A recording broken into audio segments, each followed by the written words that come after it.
ബ്രഹ്മാനന്ദം പരമസുഖദം കേവലം ജ്ഞാനമൂർത്തിം ദ്വന്ദ്വാതീതം ഗഗനസദൃശം തത്വമസ്യാദിലക്ഷ്യം ഏകം നിത്യം വിമലമചലം സർവധി സാക്ഷിഭൂതം ഭാവാതീതം ത്രിഗുണരഹിതം സദ്ഗുരും തം നമാമി.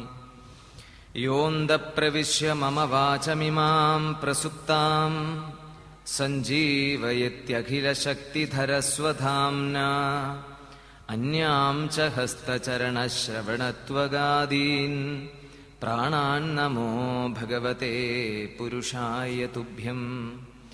ആസ്താം താവദീയം പ്രസൂതിസമയേ ദുർവാരശൂലവ്യഥാ നൈരുച്യം തനുശോഷണം മലമയീ ശയ്യാ ച സാംവത്സരീ.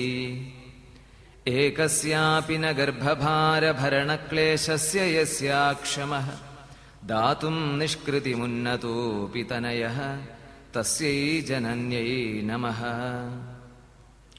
ആനന്ദലീലാമയ വിഗ്രഹായ ഹേമാഭദിവ്യച്ഛവിസുന്ദരായ തസ്മൈ മഹാഭാവരസപ്രദായ ശ്രീകൃഷ്ണചന്ദ്രായ നമോ നമസ്തേ. ഹരി ഓം ശ്രീ ഗുരുഭ്യോ നമഃ. ഹരി ഓം. എല്ലാവർക്കും നമസ്കാരം. ശ്രീമദ് ഭാഗവത തത്വസമീക്ഷാ സത്രത്തിന്റെ 7ാം സുദിനമായി ഇന്ന് നമുക്ക് അനുസ്മരിക്കാനായി നൽകിയിട്ടുള്ള ഭാഗം ദശമസ്കന്ധത്തിലെ കൃഷ്ണചരിതത്തിൽ സ്യമന്തകോപാഖ്യാനം എന്നതാണ്. രുക്മിണീ സ്വയംവരത്തിനും പ്രദ്യുമ്നാവതാരത്തിന് ശേഷമുള്ള 2 അധ്യായങ്ങളിലാണ് സ്യമന്തകോപാഖ്യാനം അവതരിപ്പിച്ചിട്ടുള്ളത്. ദ്വാരകയിൽ സത്രാജിത്ത് എന്നുപേരുള്ള ഒരു യാദവ പ്രഭു ഉണ്ടായിരുന്നു. അദ്ദേഹത്തിന്റെ സവിശേഷത ദിനേന ധാരാളം സമയം, കൂടുതൽ സമയവും അദ്ദേഹം സൂര്യാരാധനയ്ക്ക് വേണ്ടിയാണ് ചെലവഴിച്ചിരുന്നതെന്നാണ്. സൂര്യസംബന്ധിയായ ആരാധനകളും വ്രതങ്ങളും മറ്റനുഷ്ഠാനങ്ങളും ചെയ്ത് സൂര്യഭഗവാന്റെ ആ പ്രത്യേക അനുഗ്രഹത്തിന് അദ്ദേഹം പാത്രീഭവിക്കുകയുണ്ടായി. അതിന്റെ ഫലമായി സൂര്യൻ അദ്ദേഹത്തിന് പ്രത്യേകപ്പെട്ട ഒരു സമ്മാനം, ഒരു വിശേഷപ്പെട്ട സമ്മാനം നൽകി. ആ സമ്മാനമാണ് സ്യമന്തകരത്നം. എന്താ സ്യമന്തകരത്നത്തിന്റെ സവിശേഷത? എല്ലാ ദിവസവും ഈ സമ്മാനത്തെ അദ്ദേഹം വിശേഷപ്പെട്ട രീതിയിൽ പൂജിക്കുമായിരുന്നു എന്നാണ് പറയപ്പെടുന്നത്. അപ്പം അങ്ങനെ പൂജ കഴിഞ്ഞാൽ ഈ സ്യമന്തകത്തിൽ നിന്നും 8 ഭാരം കനകം അദ്ദേഹത്തിന് ലഭിക്കും. അപ്പൊ എല്ലാ ദിവസവും 8 ഭാരം കനകം ലഭിച്ചതിലൂടെ അദ്ദേഹം വലിയ അളവറ്റ സമ്പത്തിനുടമയായി തീർന്നു. ഒരിക്കൽ ഈ സത്രാജിത്ത് സെമന്തമകണി കോർത്തുള്ള മാലയും അണിഞ്ഞ് ദ്വാരകയിലേക്ക് പ്രവേശിച്ചു, രാജധാനിയിലേക്ക് പ്രവേശിച്ചു. ആ സമയത്ത് ഈ സെമന്തകരത്നത്തിന്റെ പ്രഭാവം കൊണ്ട്, സൂര്യനെ പോലെയുള്ള തിളക്കം കൊണ്ട് സൂര്യൻ നേരിട്ട് വരികയാണോ എന്ന് പലരും സംശയിക്കുകയുണ്ടായി. അവരത് ഭഗവാനെ അറിയിച്ചു. അപ്പൊ ഭഗവാന് കാര്യം മനസ്സിലായി. സത്രാജിത്താണ് വരുന്നതെന്നും അദ്ദേഹത്തിന് ലഭിച്ച വിശേഷപ്പെട്ട സമ്മാനം ധരിച്ചുകൊണ്ടാണ് വരവെന്നും ഭഗവാന് മനസ്സിലായി. അങ്ങനെ അടുത്തു വന്നു കഴിഞ്ഞപ്പോൾ പിന്നീടുള്ള സംഭാഷണത്തിൽ ഈ സ്യമന്തകരത്നത്തെ ഉഗ്രസേന മഹാരാജാവിന് സമ്മാനിക്കാനുള്ള ഒരു നിർദ്ദേശം വയ്ക്കുകയുണ്ടായി. കാരണം തലമുറകളോളം സുഭിക്ഷമായി കഴിയാനുള്ള സമ്പാദ്യം സ്വർണ നിക്ഷേപം മൂലം സത്രാജിത്തിന് കൈവന്നു.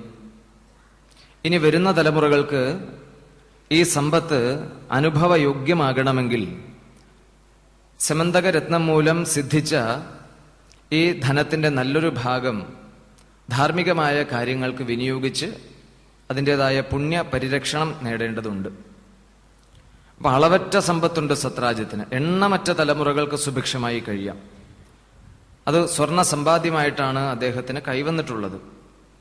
അപ്പൊ തലമുറകളോളം നീണ്ടു നിൽക്കുന്ന ഈ അനുഗ്രഹം അവർക്ക് ലഭ്യമാകണമെങ്കിൽ അതിൻ്റെ നല്ലൊരു ഭാഗം, നല്ലൊരു ശതമാനം തന്നെ സത്കാര്യങ്ങൾക്ക്, ധാർമ്മികമായ കാര്യങ്ങൾക്ക് വിനിയോഗിക്കേണ്ടതുണ്ട്.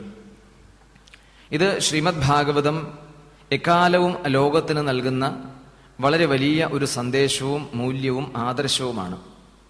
എല്ലാവരും കിണഞ്ഞു പരിശ്രമിക്കുന്നത് സമ്പത്ത് നേടുക എന്ന ലക്ഷ്യത്തോടെയാണ്. എന്നാൽ എന്താണ് സമ്പത്ത് നേടുന്നതിൻ്റെ അടിസ്ഥാന ഉദ്ദേശം എന്ന് ചോദിച്ചാൽ പലർക്കും അറിയാം, സുഖമായി ജീവിക്കുക എന്നതാണ്. അപ്പൊ ആരംഭത്തിൽ സുഖമായി ജീവിക്കാൻ വേണ്ട സൗകര്യങ്ങൾ ഒരുക്കുന്നതിന് പണം, മറ്റു തരത്തിലുള്ള വിഭവങ്ങൾ ഒരു ഭാഗം മാത്രമാണ് ജീവിതയാത്രയിൽ. അപ്പൊ ഈ സുഖ സൗകര്യങ്ങൾക്ക് വേണ്ടിയുള്ള ഒരുക്കങ്ങൾക്ക് അഥവാ അതിൻ്റെ തയ്യാറെടുപ്പുകൾക്ക് പണം ആവശ്യമുള്ളതുകൊണ്ട് ആ പണസമ്പാദനത്തിനായി പിന്നീട് മനുഷ്യന്റെ പ്രയത്നം. അപ്പൊ സുഖാനുഭവം എന്നത് വിട്ട്, അല്ലെങ്കിൽ സന്തോഷം, ആഹ്ലാദം അനുഭവിക്കുക എന്നത് വിട്ട് സമ്പത്ത് നേടുക എന്നതിലേക്ക് ആ ലക്ഷ്യം വഴിതിരിയപ്പെടുകയാണ് പലപ്പോഴും. അങ്ങനെ ആയുസ്സിന്റെ നല്ലൊരു ഭാഗം പണസമ്പാദനത്തിനും അതിൻ്റെ സംരക്ഷണത്തിനും വേണ്ടിയാണ് മനുഷ്യൻ പൊതുവെ പരിശ്രമിച്ച് കാണുന്നത്.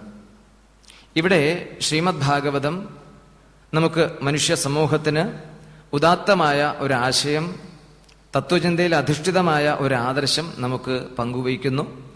നാം ആർജിക്കുന്ന സമ്പത്ത് വിവിധ തരത്തിലാണ് ആർജിക്കുന്നത്. അങ്ങനെ ആർജിക്കുന്ന സമ്പത്ത് നിലനിൽക്കുകയും നമ്മുടെ പിൻഗാമികൾക്ക് അത് ലഭ്യമാകുകയും വേണം എന്നുണ്ടെങ്കിൽ അതിൽ നല്ലൊരു ഭാഗം ധാർമ്മിക കാര്യങ്ങൾക്ക് വിനിയോഗിക്കണം. എന്തെങ്ങനെ പറയാൻ? കാരണം ഈ പ്രകൃതിയിൽ ഉണ്ടാകുന്ന സകല വിഭവങ്ങളും മനുഷ്യർക്ക് മാത്രം അവകാശപ്പെട്ടതല്ല, മനുഷ്യർക്ക് മാത്രം ഉപയോഗിക്കാൻ വേണ്ടി രൂപപ്പെട്ടതുമല്ല. ഭൂമിയിലെ പ്രപഞ്ചത്തിലെ സമസ്ത ജീവരാശികൾക്കും ഒരുപോലെ അവകാശപ്പെട്ടതാണ്, ഒരുപോലെ അനുഭവിക്കാൻ അർഹതയുള്ളതാണ് പ്രപഞ്ചവിധാതാവിന്റെ രചനയിൽപ്പെട്ട ഈ ലോകവിഭവങ്ങൾ എല്ലാം തന്നെ. അപ്പൊ ആ ലോകവിഭവങ്ങൾ കൂടുതലും കൈയടക്കി വെച്ചിരിക്കുന്ന ഒരു വിഭാഗമാണ് മനുഷ്യർ. അപ്പോൾ പ്രകൃതി വിരുദ്ധമായ ആ നടപടിയെ പലപ്പോഴും പ്രകൃതി ചോദ്യം ചെയ്യാറുണ്ട്. ആ ചോദ്യം ചെയ്യലിലും വിചാരണയിലും തുടർന്നുണ്ടാകുന്ന നടപടിക്രമങ്ങളിലും ഏറിയ പങ്കും ഇരയാകുന്നത് മനുഷ്യ സമൂഹമാണ്. നമുക്കത് പരിശോധിച്ചാൽ അറിയാം. അപ്പൊ എന്നാൽ ഈ ധനസമ്പാദനത്തിൽ നിന്ന് മനുഷ്യൻ പിന്തിരിയുമോ എന്ന് ചോദിച്ചാൽ പിന്തിരിയില്ല. അപ്പൊ അത് വേണം. പണം ഒരു അവിഭാജ്യ ഘടകമാണ് ജീവിതയാത്രയിൽ. എന്നാൽ പ്രത്യേകം ഓർക്കേണ്ടതും നമ്മൾ പരിപാലിക്കേണ്ടതുമായ ഒരു ആദർശം അല്ലെങ്കിൽ ഒരു പ്രതിജ്ഞ, ജീവിക്കാൻ വേണ്ടി പണം ആവശ്യമാണ്. പണമില്ലാതെ നമുക്കിവിടെ മുന്നോട്ട് പോകാൻ സാധ്യമല്ല.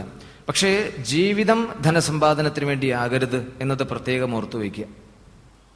പല വിധത്തിലുള്ള സമ്പത്ത് നമുക്കിവിടെ സുഖമായി, സ്വസ്ഥമായി, സുരക്ഷിതമായി കഴിയാൻ ആവശ്യമുണ്ട്.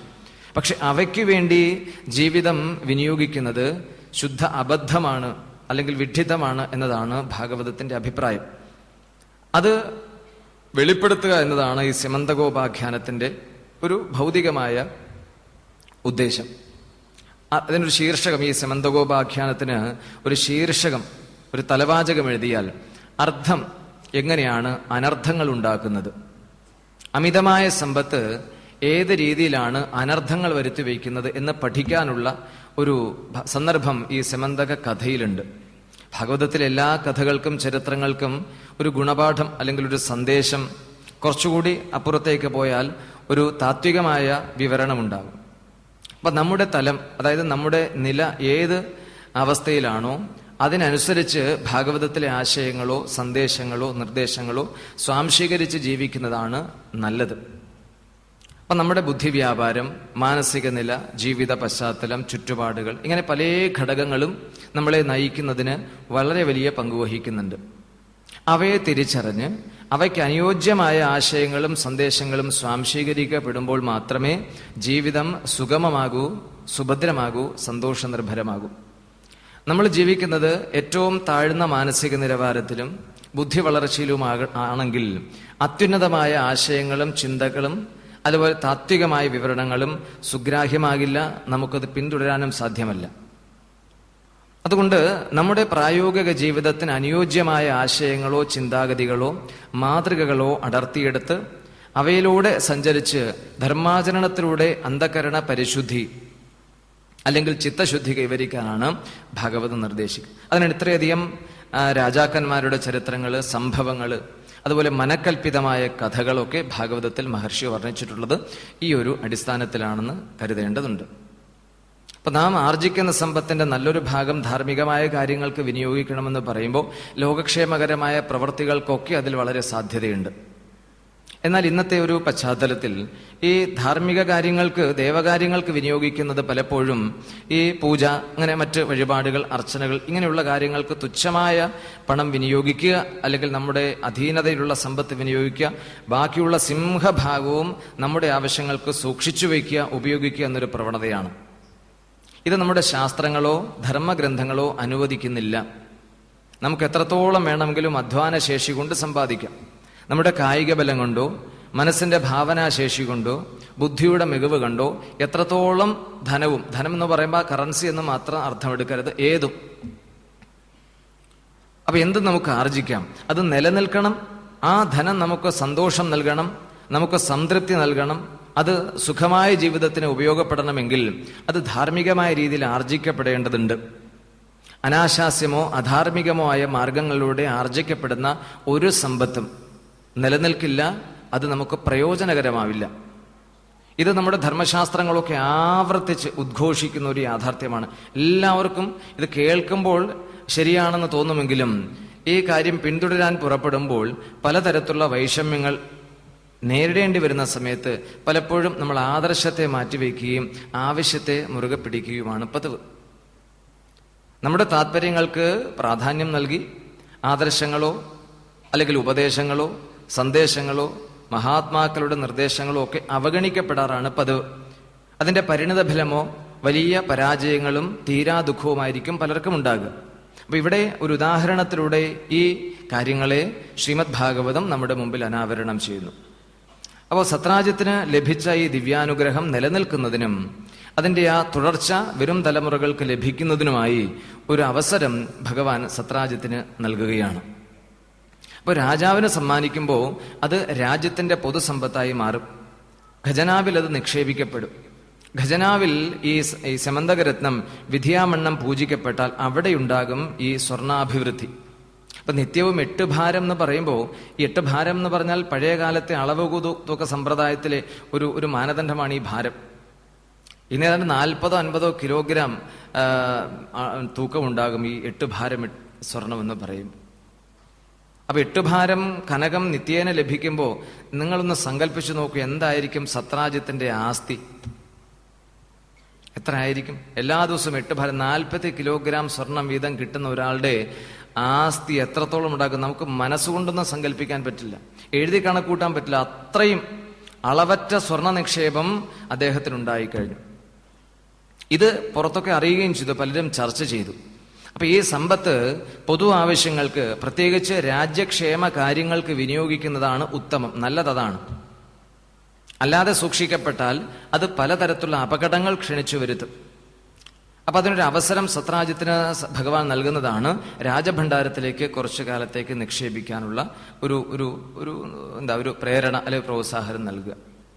അപ്പോൾ രാജഭണ്ഡാരത്തിലെ സമ്പത്ത് വർദ്ധിച്ചാൽ, പൊതു ഖജനാവിലെ സമ്പത്ത് വർദ്ധിച്ചാൽ അത് രാജ്യത്തിന്റെ പലവിധ പുരോഗമന പ്രവർത്തനങ്ങൾക്ക് അല്ലെങ്കിൽ ക്ഷേമകാര്യങ്ങൾക്ക്, പ്രജാ അഭിവൃദ്ധിക്ക് വേണ്ടി ഉപയോഗിക്കാൻ അവസരമൊരുക്കും.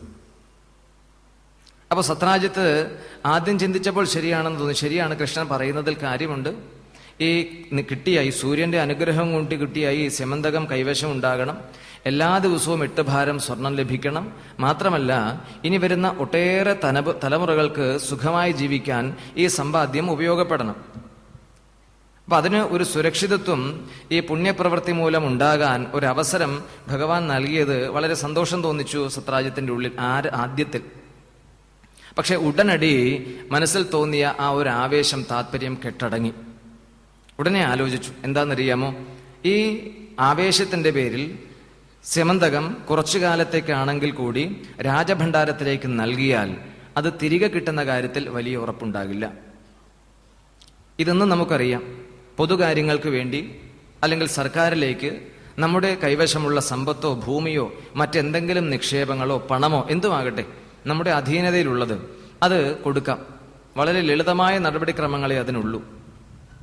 ഒരു വ്യവസ്ഥയോടുകൂടിയാണെങ്കിൽ എങ്കിൽ തന്നെ നമുക്ക് ഈ പൊതുകാര്യങ്ങൾക്ക് വേണ്ടി നൽകുന്നതിലൊന്നും അവകാശം ഉന്നയിക്കാനോ അത് തിരികെ വാങ്ങാൻ ആവശ്യപ്പെടാനോ സാധിക്കില്ല. ഇനി ആവശ്യപ്പെട്ടാലോ ഏതെങ്കിലും തരത്തിലുള്ള ഉടക്കുകൾ, പ്രതിബന്ധങ്ങൾ, നിയമത്തിൻ്റെതായ കുരുക്കുകളൊക്കെ അതിലുണ്ടാകും. അതുകൊണ്ട് പെട്ടെന്നൊരു ആവേശത്തിന്റെ പേരിൽ ഈ സ്യമന്തകം രാജഭണ്ഡാരത്തിലേക്ക് നിക്ഷേപിച്ചാൽ അത് വേണ്ട സമയത്ത് തനിക്ക് കിട്ടും എന്നതിന് യാതൊരു ഉറപ്പുമില്ല. അതൊന്ന്. ഇനി രണ്ടാമത്തെ പ്രശ്നം എന്താ?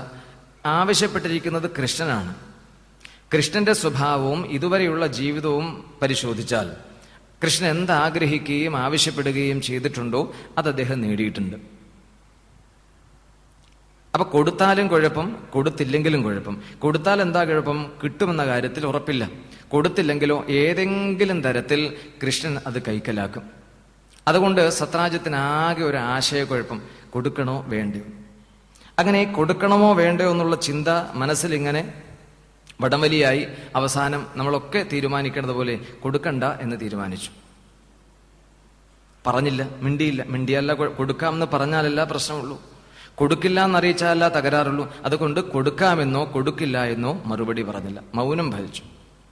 ഒരാൾക്ക് ഇഷ്ടമില്ലാത്ത ഒരു കാര്യം നിർബന്ധിച്ച് ചെയ്യുന്നത് ശരിയല്ല. അത് അദ്ദേഹത്തിന് ഒട്ടേറെ ആദർശ ഗുണങ്ങളിലുള്ള ഭഗവാന്റെ ഒരു പ്രത്യേക ശീലം. ഒരാളോട് ഒരു നല്ല കാര്യം പറഞ്ഞു മനസ്സിലാക്കുക, പ്രോത്സാഹിപ്പിക്കുക, വേണമെങ്കിൽ നിർബന്ധിക്കുക, ഒരു അവസരം ഒരുക്കി കൊടുക്കുക, അത് പ്രയോജനപ്പെടുത്തുക എന്നത് ആ വ്യക്തിയുടെ ചുമതലയിൽപ്പെട്ടതാണ്. ഭഗവത്ഗീതയിൽ നമുക്കറിയാം, പശ്ചാത്തലം അറിയാം. അർജുനോടുള്ള സംഭാഷണവും അതിന്റെ കൺക്ലൂഷനും നമുക്ക് നന്നായിട്ട് അറിയാം. അപ്പൊ അനാവശ്യമായി ഒരു വ്യക്തിയുടെ സ്വാതന്ത്ര്യത്തിലേക്ക് ഇടപെട്ട് അഭിപ്രായം പറയുക, അവരെ ഏതെങ്കിലും തരത്തിൽ തന്റെ അധീനതയിലാക്കുക എന്നൊരു രീതി ഭഗവാനിൽ നമുക്ക് കാണാൻ സാധ്യമല്ല. അതുകൊണ്ട് നല്ലൊരു കാര്യം നടത്താനുള്ള ഒരു അവസരം സത്രാജിത്തിന് ഒരുക്കിക്കൊടുത്തു, അത് അനുവദിക്കുകയും ചെയ്തു. പക്ഷെ സത്രാജിത്ത് അത് ഉപയോഗപ്പെടുത്തിയിട്ടില്ല എന്നതാണ് നാം കാണുന്നത്. ആ രംഗം അവസാനിച്ചു, സത്രാജിത്ത് മടങ്ങിപ്പോയി. അങ്ങനെ പോയി. ഈ സത്രാജിത്തിന് ഒരു അനുജൻ ഉണ്ടായിരുന്നു, പ്രസേനൻ എന്നാണ് അയാളുടെ പേര്. ഒരിക്കൽ ഈ പ്രസേനൻ ആ കൂട്ടുകാരോടൊപ്പം കുതിരപ്പുറത്ത് കയറി നായാട്ടിനായി പോയി കാട്ടിലേക്ക്. നായാടി നടന്നു, രസിച്ചു, കുറേ കാട്ടുകാഴ്ചകളൊക്കെ കണ്ടു. ഏതോ ഒരു ഭാഗത്ത് വെച്ച് പ്രസേനൻ കൂട്ടുകാരിൽ നിന്നും വേറുപെട്ടു. വഴി അറിയാതെ കൊടുങ്കാട്ടിൽ അലഞ്ഞു തിരിഞ്ഞു എന്നാണ്. അങ്ങനെ അലഞ്ഞു തിരിഞ്ഞു കൂട്ടുകാരുമായി യോജിക്കാനോ തിരികെ കൊട്ടാരത്തിലേക്ക് മടങ്ങിയെത്താനോ സാധിക്കാതെ പ്രസേനൻ കൊടുങ്കാട്ടിൽ ഒറ്റപ്പെട്ടുകൊണ്ടേയിരുന്നു.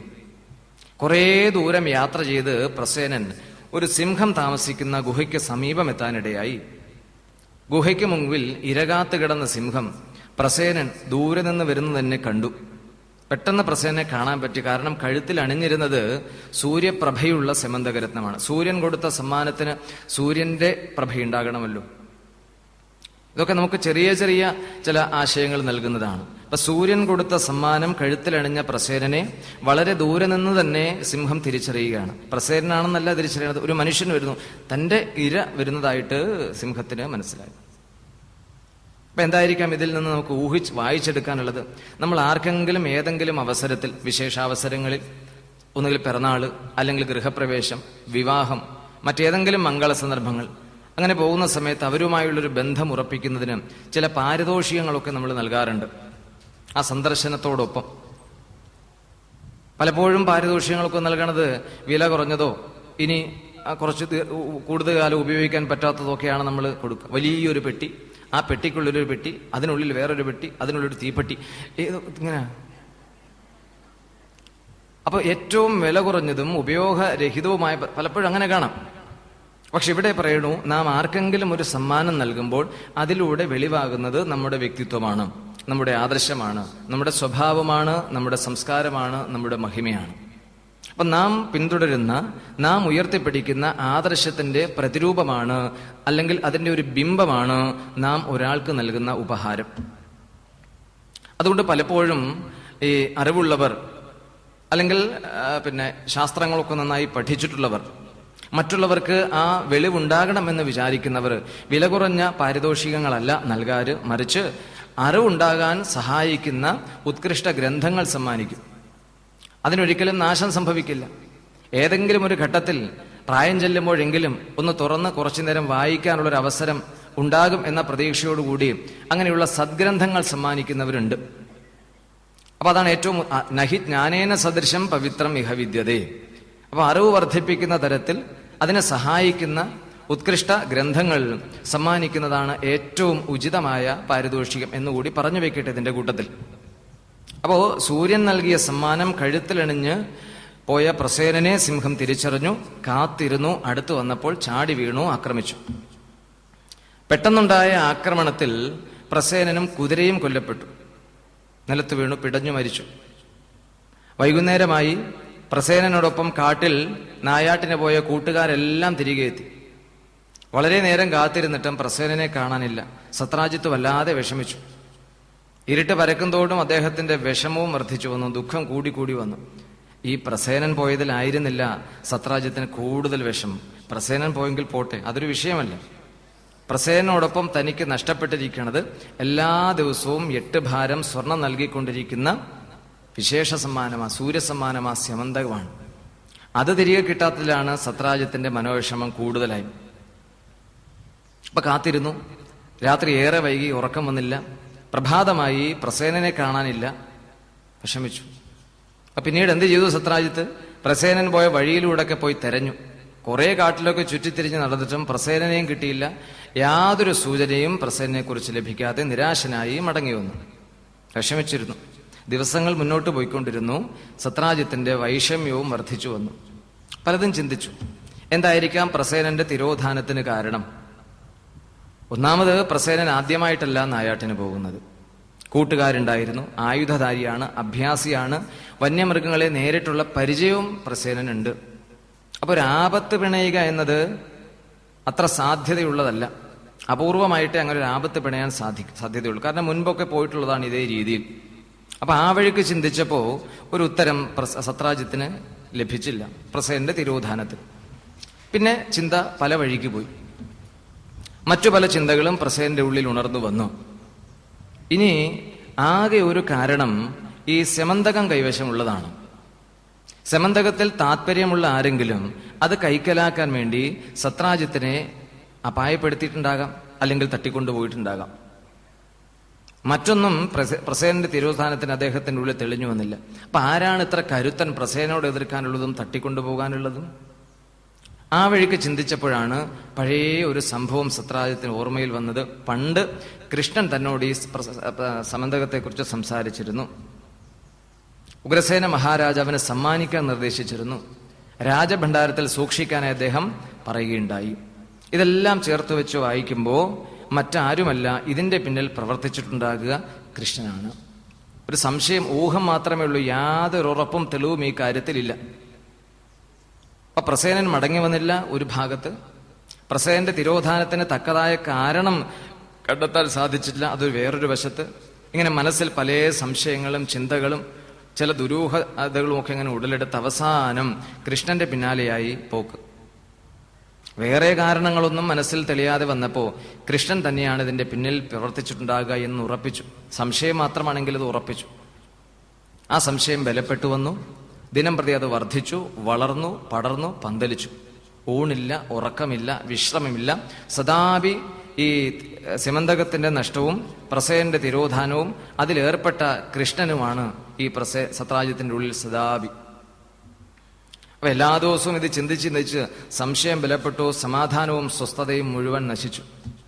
അപ്പൊ നമുക്കൊക്കെ അറിയാം, ആരെങ്കിലും കുറിച്ചൊരു സംശയം, ഒരു തെറ്റിദ്ധാരണ, അതിന് അടിസ്ഥാനമൊന്നും ഉണ്ടാകണമെന്നില്ല, വെറുതെ മനസ്സിൽ തോന്നിയതാ. അങ്ങനെ തോന്നൽ ദിനം പ്രതി നമ്മുടെ സ്വസ്ഥത മുഴുവൻ നശിപ്പിക്കും. സദാപി ആ ചിന്തയിലായിരിക്കും നമ്മുടെ ദിവസങ്ങൾ. അങ്ങനെ വന്നാൽ അതിന് ചെറിയൊരു സമാധാനം, ഒരു ആശ്വാസം കിട്ടാൻ നമ്മൾ സാധാരണയായി ആദ്യം ചെയ്യുന്ന ഒരു രീതിയുണ്ട്, പ്രവൃത്തിയുണ്ട്. മനുഷ്യന്റെ ഒരു സ്വഭാവമാണ് ആരെക്കുറിച്ചെങ്കിലുമുള്ള ഒരു തെറ്റിദ്ധാരണ, ഒരു സംശയം. അടിസ്ഥാനം വേണമെന്നില്ല, ഉറപ്പാടണമെന്നില്ല, തെളിവൊന്നും വേണമെന്നില്ല, ഒരു ഊഹാഭോഗം, അങ്ങനെയൊന്നും നമ്മുടെ മനസ്സിൽ ശക്തിപ്പെട്ടാൽ അതിനൊരു ശമനം, മനസ്സൊരു ശമനം കിട്ടാനായി മനുഷ്യൻ സാധാരണയായി ചെയ്യേണ്ടത് എന്താ?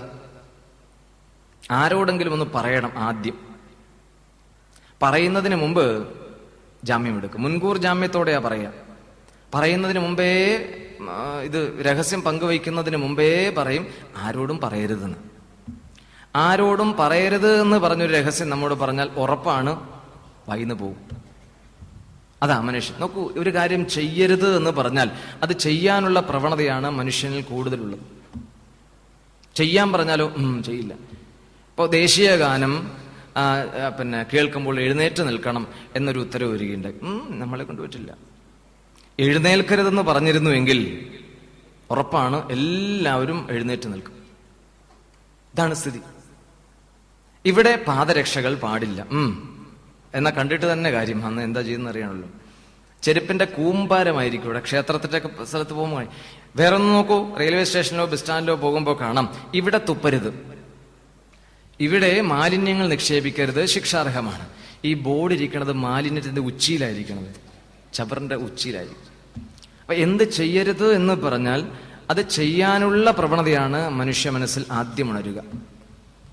ഇനിയോ ആരെങ്കിലും കുറിച്ച് എന്തെങ്കിലും ഒരു സംശയം അടുത്ത ഒരാളോട് പറഞ്ഞാൽ അത് അത്ര ഉറപ്പുള്ള കാര്യമായിരിക്കില്ല. പക്ഷെ അത് കേൾക്കുന്നവര് അതിങ്ങനെ പരത്തി വേണ്ട മസാലയൊക്കെ ചേർത്ത് മേമ്പൊടിയൊക്കെ ചേർത്ത് ഒരു 10-15 മിനിറ്റ് സംസാരിക്കാനുള്ള വിഷയമാക്കി അത് അടുത്ത ആൾക്ക് പങ്കുവയ്ക്കും. അടുത്ത ആളത് മറ്റുള്ളവർ പറയണത് ഫ്രഞ്ച് വിപ്ലവവും അതിന്റെ കാരണങ്ങളും ഫലങ്ങളും പണ്ട് എസ്സേ വിവരിക്കാൻ മാതിരി നേരിട്ട് കണ്ടതുപോലെ അതിങ്ങനെ പരത്തി പറയും. ഉള്ളി തൊലിച്ചതുപോലെ, ഉള്ളിലൊന്നും ഉണ്ടാകണമെന്നില്ല, അതിങ്ങനെ പറഞ്ഞ് പ്രചരിപ്പിക്കുക, അതിൽ സന്തോഷിക്കുക എന്നത് ഈ മനുഷ്യന്റെ ഒരു ദുഷ്പ്രവണതയുടെ ഭാഗമാണ്. ഇതുപോലെ ഇവിടെയും സംഭവിച്ചു. സത്രാജിത്തിന് കൃഷ്ണനെക്കുറിച്ച് ഉള്ളിൽ തോന്നിയ സംശയം അത് അവിടെ അടങ്ങാതെ ഒതുങ്ങാതെ തന്റെ അടുത്ത കൂട്ടരോട് പങ്കുവെച്ചു. അല്പം ആശ്വാസത്തിന് വേണ്ടി കേട്ടവര് എന്ത് ചെയ്തു? മറ്റുള്ളവരുടെ ചെവിയിൽ മന്ത്രിച്ച് മന്ത്രിച്ച് മന്ത്രിച്ച് ദ്വാരകയിലുടനീളം ഈ പ്രസേന്റെ തിരോധാനത്തിനും സെമന്തകത്തിന്റെ നഷ്ടത്തിനും പിന്നിൽ പ്രവർത്തിച്ചത് കൃഷ്ണനാണെന്ന തരത്തിൽ പ്രചരിപ്പിച്ചു. അങ്ങനെയാണല്ലോ പലപ്പോഴും നല്ല കാര്യങ്ങൾക്ക് വേണ്ടത്ര പ്രചാരവും പ്രസിദ്ധിയോ കിട്ടാൻ പ്രയാസമാണ്. മോശം കാര്യങ്ങൾക്ക് വളരെയധികം വേഗത്തിലാണ് പ്രചാരം സിദ്ധിക്കുക. അതുകൊണ്ട് ഇന്ന് നമുക്കറിയാം, പലരും ഈ പ്രചാരം നേടാൻ വേണ്ടി, മറ്റുള്ളവരുടെ ശ്രദ്ധയിൽ പെടാൻ വേണ്ടി വിപരീത വഴിയാണ്, നെഗറ്റീവ് പാത്ത്, വിപരീത വഴിയാണ് സ്വീകരിക്കുക. ഒരു വിവാദം ഉണ്ടായാലും മതി, പെട്ടെന്ന് ആൾക്കാർ തിരിച്ചറിയും. അതാണ് എളുപ്പ വഴി. അല്ലാതെ നല്ല കാര്യങ്ങളൊക്കെ ചെയ്തു, നല്ല വാക്യങ്ങളൊക്കെ പറഞ്ഞു, അങ്ങനെയുള്ള വഴിയിലൂടെ പോയാൽ ലോക ശ്രദ്ധയിൽ അത്ര പെട്ടെന്ന് നമ്മൾ പെടില്ല. അതുകൊണ്ട് ഏതെങ്കിലും ഒരു വിവാദത്തിൽ ഏർപ്പെട്ടാൽ, ആരെങ്കിലും കുറിച്ച് ഒരു തെറ്റായ സ്റ്റേറ്റ്മെന്റ്, ഒരു പ്രസ്താവന നടത്തിയാൽ വളരെ പെട്ടെന്ന് മാധ്യമങ്ങൾ നമ്മളെ ലോകത്തിന് മുമ്പിൽ പ്രസിദ്ധനാക്കി തീർന്നു. ധാരാളം നമുക്കത് കാണാം. എന്തിനു പറയണു? കൃഷ്ണനെ കുറിച്ചുള്ള ഈ അപഖ്യാതി ദ്വാരകയിൽ വളരെ പെട്ടെന്ന് വ്യാപിച്ചു.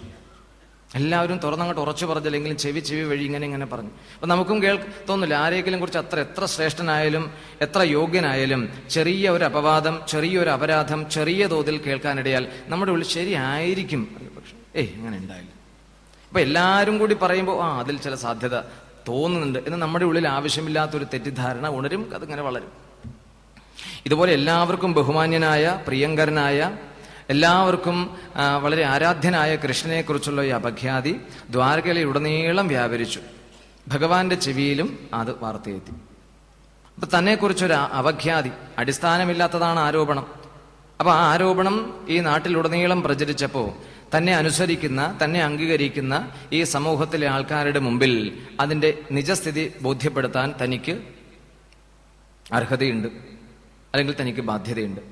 ഇതാണ് കൃഷ്ണനിൽ നാം കാണുന്ന ഒരു നായക ഗുണം. ഭരണാധികാരികളിൽ പ്രത്യേകിച്ച് കാണേണ്ടത്, ഇപ്പൊ പ്രവർത്തന മേഖലയിൽ ഒരുപാട് ആക്ഷേപങ്ങളും അപഖ്യാതികളും ആരോപണങ്ങളും ഒക്കെ ഉണ്ടാകും, ധാരാളം ഉണ്ടാകും. അത്തരം ഘട്ടങ്ങളിൽ അവയുടെ നിജസ്ഥിതി ബോധ്യപ്പെടുത്താനുള്ള ആർജവം നേതൃസ്ഥാനത്തുള്ളവർക്കുണ്ടാകണം. അതിനുള്ള വേദികൾ ഉപയോഗിക്കാൻ അവർ തയ്യാറാകണം. പലപ്പോഴും ആധുനിക ഭരണകർത്താക്കൾ ഇതിന് തയ്യാറാകുന്നില്ല. ഒരാക്ഷേപമോ അപവാദമോ ഒരു അടിസ്ഥാനമില്ലാത്ത വിമർശമോ കേൾക്കുമ്പോൾ അതിനെ ഇല്ലായ്മ ചെയ്യാൻ, ആ ആക്ഷേപത്തെ അല്ലെങ്കിൽ വിമർശത്തെ ഇല്ലായ്മ ചെയ്യാനുള്ള പരിശ്രമമാണ് അധികാരം കൊണ്ടും സ്വാധീനം കൊണ്ടും സമ്പത്ത് കൊണ്ടും ഇന്നത്തെ ഭരണകർത്താക്കളിൽ ഒരു പരിധിവരെ നാം കാണുന്നത്. അപ്പൊ ഇങ്ങനെ ഒരു അപഖ്യാതി ദ്വാരകയിൽ ആകമാനം പ്രചരിച്ചിരിക്കെ അതിന്റെ യഥാർത്ഥ വശം ജനങ്ങളെ ബോധ്യപ്പെടുത്തണം. അതിനായി കൃഷ്ണൻ കുറച്ച് ആൾക്കാരെയും ചേർത്ത് സത്രാജിത്തിനെ ചെന്ന് കണ്ടു, വിവരങ്ങളൊക്കെ ശേഖരിച്ചു. പിന്നെ പ്രസേനോടൊപ്പം പോയ കൂട്ടുകാരെ കണ്ട് അവരിൽ നിന്നും ചില കാര്യങ്ങളൊക്കെ മനസ്സിലാക്കി അന്വേഷിക്കാനായി പുറപ്പെട്ടു. കാട്ടിനുള്ളിലേക്ക് പ്രവേശിച്ചു. കുറേ ദൂരം അന്വേഷിച്ചു ചെന്നപ്പോ ഈ പ്രസേന്റെ മൃതദേഹവും കുതിരയുടെ ശവവും കാണാനിടയായി. ഇപ്പൊ അങ്ങനെ ചത്ത് ചീർത്തിട്ടുണ്ട്. അപ്പൊ അടുത്ത് ചെന്നു, ആ പരിസരമൊക്കെ ഒന്ന് വീക്ഷിച്ചു. പരിശോധിച്ചപ്പോ ആക്രമണത്തിൽ, ഒരു പിടിവലിയിൽ, മൽപ്പിടുത്തത്തിൽ കൊല്ലപ്പെട്ടതാണ്. പക്ഷെ കൊടുങ്കാട്ടിൽ ആരാണ് രണ്ടുപേരെയും കൊല്ലാൻ കരുത്തുള്ളത്? ആ രീതിയിലുള്ള അന്വേഷണം നടത്തിയപ്പോഴാണ് സിംഹത്തിന്റെ കാൽപ്പാടുകൾ കാണുന്നത്. അതും ചോരക്കറ പുരണ്ടിരിക്കുന്നു.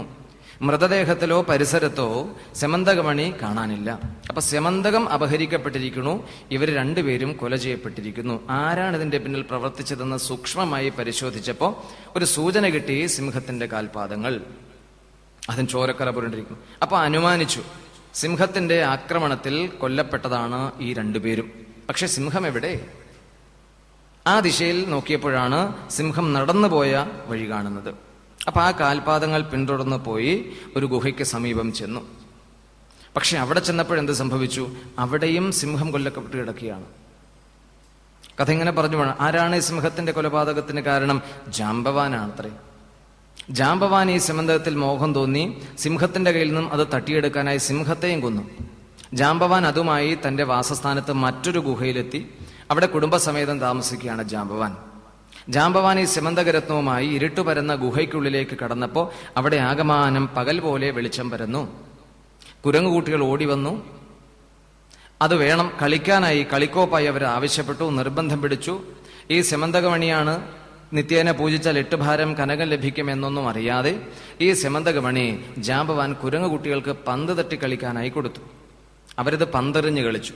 ഇവിടെ സത്രാജിത്ത് ദീർഘകാലം സൂര്യനെ തപസ് ചെയ്ത് നേടിയ സെമന്തകരത്നം ഇപ്പൊ കൊടുങ്കാട്ടിലെ ഗുഹയ്ക്കുള്ളിൽ കുരങ്ങുകുട്ടികളുടെ കളിപ്പാട്ടമായി മാറിക്കഴിഞ്ഞു.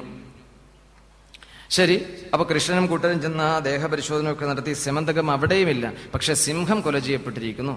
ഇത്രയും കരുത്തനായ മൃഗരാജനായ സിംഹത്തെ വധിക്കാൻ ഈ കൊടുങ്കാട്ടിൽ ശക്തിയുള്ള ആരുണ്ട്?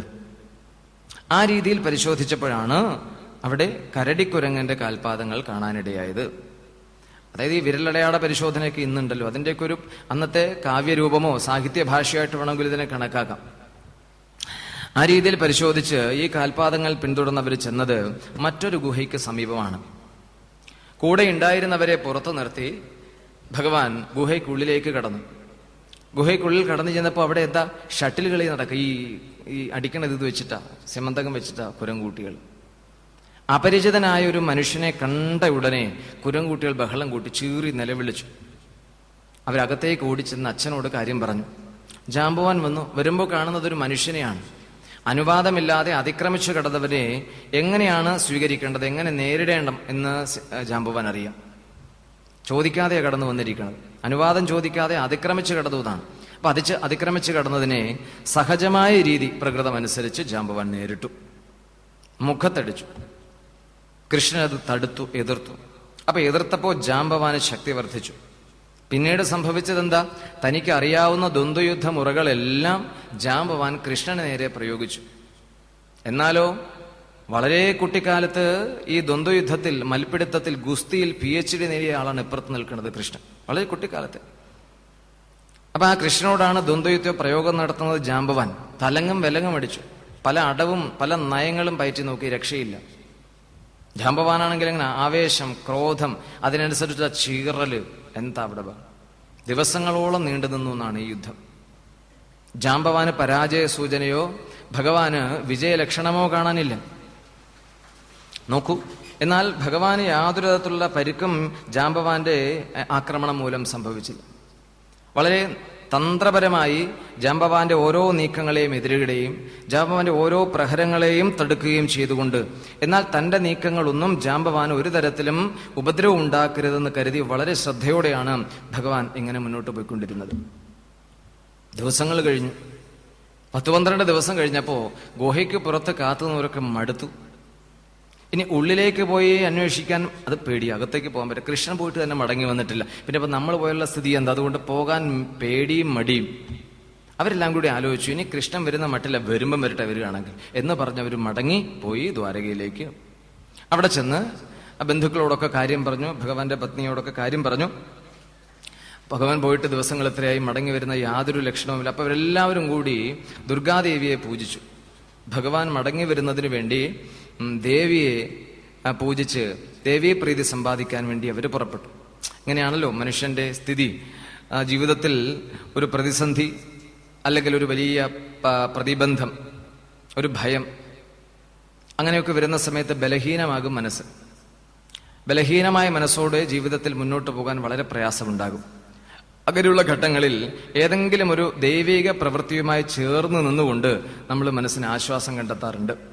ഒരു വഴിപാട്, അല്ലെങ്കിൽ ഒരു പൂജ, ഒരു പ്രാർത്ഥന, ഒരു തീർത്ഥയാത്ര, ഒരു ഹോമം, ഒരു മന്ത്രജപം, ഇങ്ങനെ ഏതെങ്കിലും തരത്തിലുള്ള ദൈവിക പ്രവൃത്തികളിൽ ഏർപ്പെട്ട് മനസ്സിന് താത്കാലികമായ ഒരു ആശ്വാസം മനുഷ്യൻ കണ്ടെത്താറുണ്ട്. ഇതിപ്പോ ഇത് ദ്വാപരയുഗത്തിലാണല്ലോ സംഭവം. അപ്പൊ ദ്വാപരയുഗത്തിൽ പൂജാനുഷ്ഠാനങ്ങൾക്ക്, താന്ത്രികമായ ആരാധനകൾക്കൊക്കെ വളരെ പ്രാധാന്യമുള്ളതാണ് ആ കാലം. അതുകൊണ്ട് തന്നെ ഈ ദേവീ പൂജയിൽ ഏർപ്പെട്ട് ഭഗവാൻ മടങ്ങി വരുന്നത് പ്രതീക്ഷിച്ച് മനസ്സിന് ആശ്വാസത്തിനായി അവര് അതിൽ മുഴുകിയെന്നാണ്. ദിവസങ്ങൾ വീണ്ടും മുന്നോട്ട് പോയി. 28 ദിവസം കഴിഞ്ഞു. 28 ദിവസം കഴിഞ്ഞപ്പോഴേക്ക് ജാമ്പവാൻ വളരെ ക്ഷീണിതനായി. ഇവിടെ ഒരു കാര്യം കൂടി ഇടയ്ക്ക് പറയാം. നോക്കൂ, 10-12 ദിവസം കഴിഞ്ഞപ്പോ കൃഷ്ണനോടൊപ്പം സ്യമന്തകത്തിന്റെ അന്വേഷണത്തിന് പോയ കൂടെ ഉണ്ടായിരുന്നവര് മടങ്ങിപ്പോന്നു എന്നാണ് ഇവിടെ പറയണത്. ഇങ്ങനെയുള്ള പുരാണങ്ങളും ഇതിഹാസ ഭാഗങ്ങളുമൊക്കെ വായിക്കുമ്പോൾ ഓരോ കാലത്തിന്റെയും സ്പന്ദനവും ആ കാലഘട്ടത്തിൽ ജീവിച്ചിരുന്ന മനുഷ്യരുടെ പൊതു സ്വഭാവവും അനുമാനിക്കാനുള്ള സാധ്യതയുണ്ട് നമുക്ക്.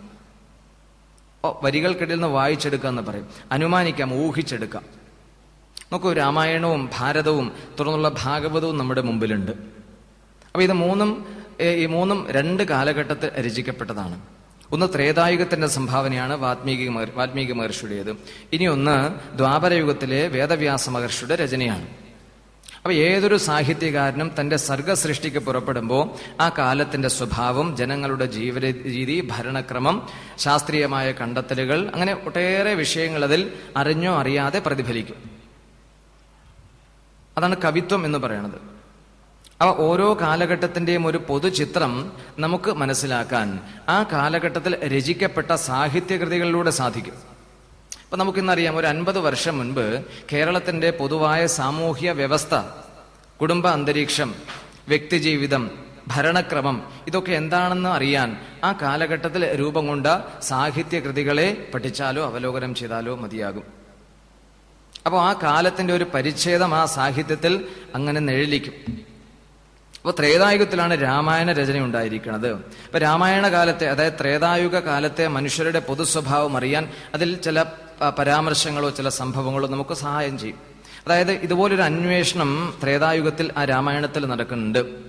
സീതാദേവി അന്വേഷിക്കാൻ പോകുന്ന ഒരു സന്ദർഭമുണ്ട്. ഹനുമാനും കൂട്ടരും സുഗ്രീവനുമായി സഖ്യം ചേർന്ന് ലങ്കയിലാണ് സീതാദേവി ഇപ്പോൾ എന്ന് അവസാനം മനസ്സിലാക്കി ഹനുമാനും സംഘവും പുറപ്പെട്ടു ഭാരതത്തിന്റെ തെക്കേ ഭാഗത്തേക്ക്.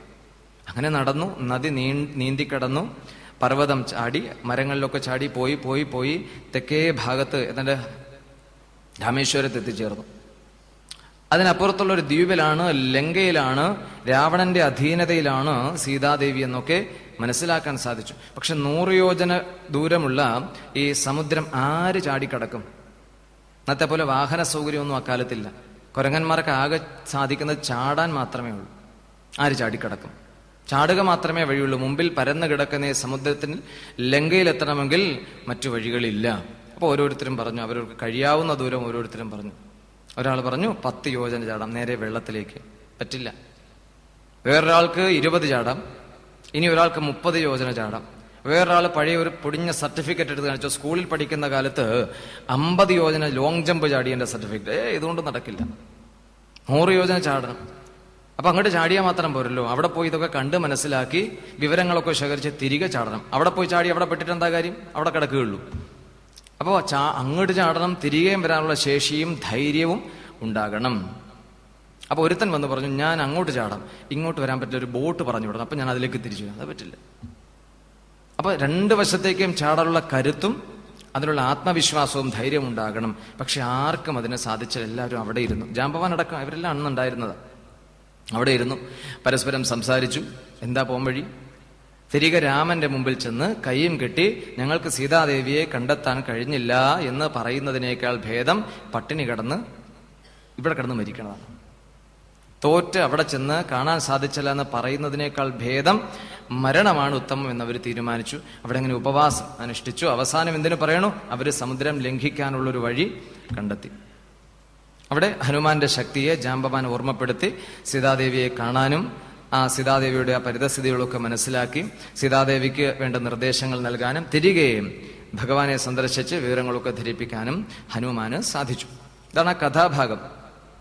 ഇതിൽ നിന്നും അനുമാനിക്കേണ്ടത് ത്രേതായുഗത്തിലെ മനുഷ്യരുടെ ഒരു പൊതു സ്വഭാവമാണ്. ഒരു കാര്യത്തിന് പുറപ്പെട്ടാൽ അത് പൂർത്തിയാക്കിയതിനു ശേഷം അല്ലെങ്കിൽ അത് നേടിയതിനു ശേഷം മാത്രമേ പിൻവാങ്ങൂ, വിശ്രമിക്കൂ. അപ്പൊ അത്രയും ഇച്ഛാശക്തിയുള്ളവര്, ഉത്സാഹമതികള് ഒക്കെയാണ് ത്രേതായുഗത്തിലുള്ള മനുഷ്യർ. അങ്ങനെ വേണം അവരെ കണക്കാക്കാൻ.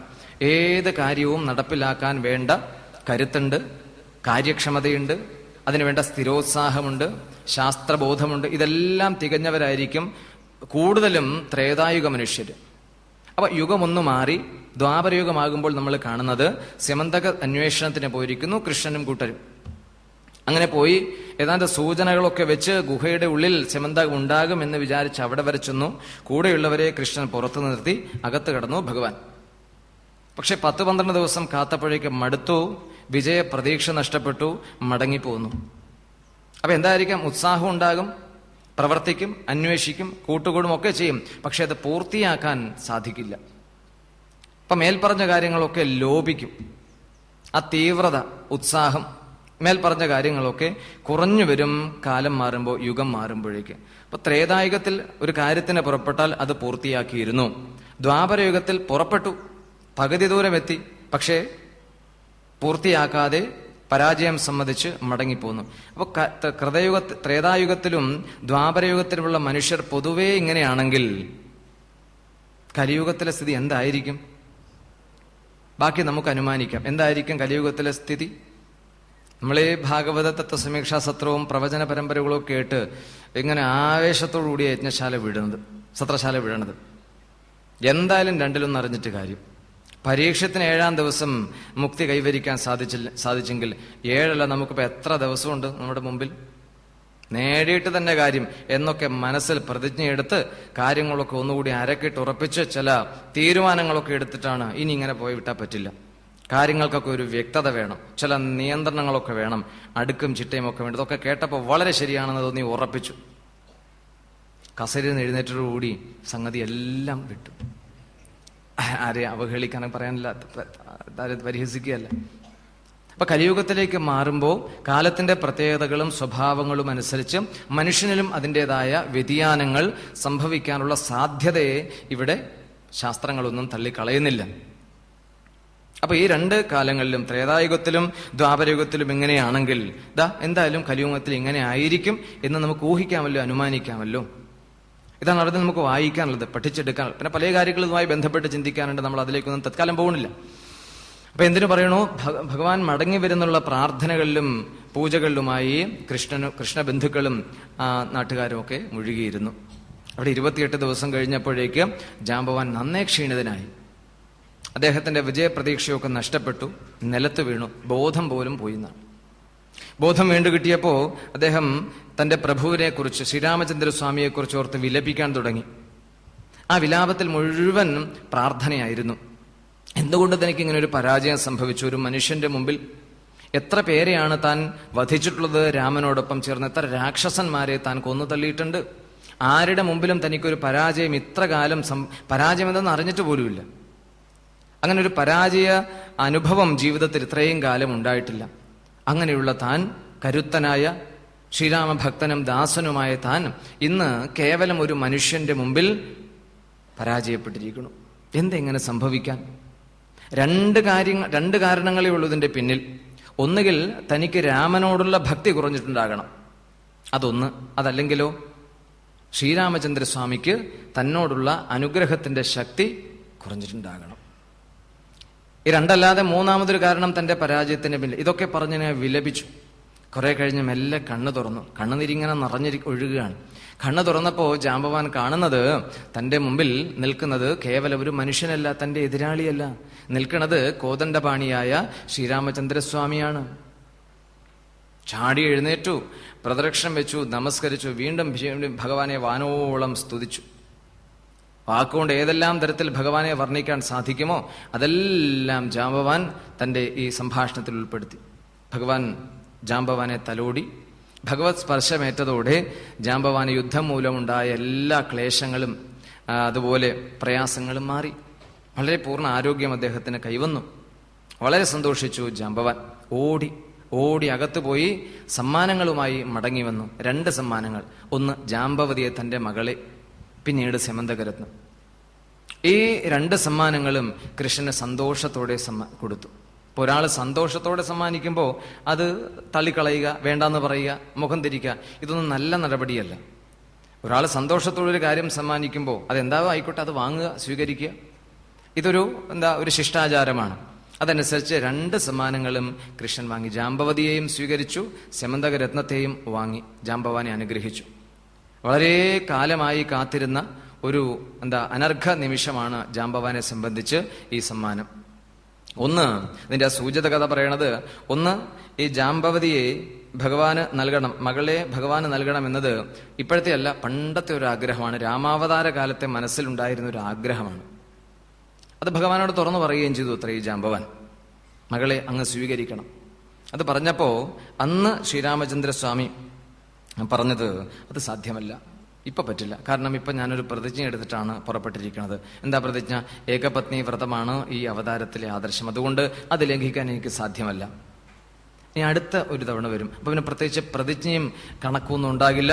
എത്ര വേണമെങ്കിലും ആകാം, ആ സമയത്ത് ഞാൻ നിന്റെ മകളെ സ്വീകരിക്കാം. അതുവരെ ആരോഗ്യത്തോടും സൗന്ദര്യത്തോടും കൂടി ഞങ്ങൾ വർത്തിക്കുമെന്ന് അനുഗ്രഹിച്ചു. ഇപ്പൊ ഇവിടെ നമുക്ക് നോക്കാം. നമുക്ക് ജാമ്പവതി കരടിക്കുരങ്ങന്റെ മകളല്ലേ? ആ കരടിക്കുരങ്ങന്റെ മകൾക്ക് കൂടി ശ്രീരാമചന്ദ്രനോട് സ്നേഹം അല്ലെങ്കിൽ മനസ്സിലൊരു പ്രണയം തോന്നണം. ജാമ്പവാന് മകളെ അദ്ദേഹത്തിന് നൽകണമെന്നൊരു തോന്നലുണ്ടാകണമെങ്കിൽ എന്തായിരിക്കും ശ്രീരാമചന്ദ്രന്റെ സൗന്ദര്യം? നമ്മൾ കൃഷ്ണ ഭഗവാന്റെ സൗന്ദര്യമൊക്കെ വർണ്ണിക്കുന്നതിനേക്കാൾ എത്രയോ മടങ്ങ് സൗന്ദര്യം തികഞ്ഞ ഒരു അവതാര രൂപമാണ് ശ്രീരാമചന്ദ്രൻ. പുരുഷ സൗന്ദര്യത്തിന്റെ മൂർത്തിമത് ഭാവമായിട്ടാണ് വാൽമീകി മഹർഷി ശ്രീരാമചന്ദ്രസ്വാമിയെ അവതരിപ്പിക്കുന്നത്. അതൊക്കെ പറയുന്ന രസകരമായി പറയുന്ന ഭാഗങ്ങളൊക്കെ വാൽമീകി രാമായണത്തിൽ നമുക്ക് കാണാം. ഇതുപോലെ രാവണന്റെ സഹോദരിക്കും ശ്രീരാമചന്ദ്രസ്വാമിയോട് ഒരു അനുരാഗം തോന്നി, കൂടെ കഴിയണം എന്നൊരു മോഹവും നിർബന്ധവും തോന്നി. അതെങ്ങനെയുണ്ടായി?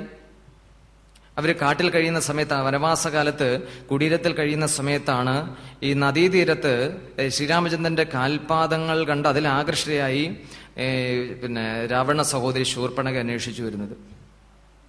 നദീതീരത്തെ മണൽപ്പരപ്പിൽ പതിഞ്ഞ കാൽപാദങ്ങൾ, ഈ കാൽപാദങ്ങൾക്ക് ഇത്രയും, അതിന്റെ അടയാളത്തിന് ഇത്രയും സൗന്ദര്യവും ആകർഷണീയമായ സൗന്ദര്യമുണ്ടെങ്കിൽ ഇതിന്റെ ഉടമസ്ഥന് എത്ര സൗന്ദര്യം ഉണ്ടായിരിക്കും എന്നറിയാൻ തോന്നലുണ്ടായി. ശൂർപ്പണഖ അന്വേഷിച്ചു. ആ കാൽപാദങ്ങൾ പിന്തുടർന്ന് കുടീരത്തിലെത്തി. ആ പുറത്തുള്ള ഒരാളിരിപ്പുണ്ട്, ലക്ഷ്മണൻ കാവലിരിക്കുകയാണ്.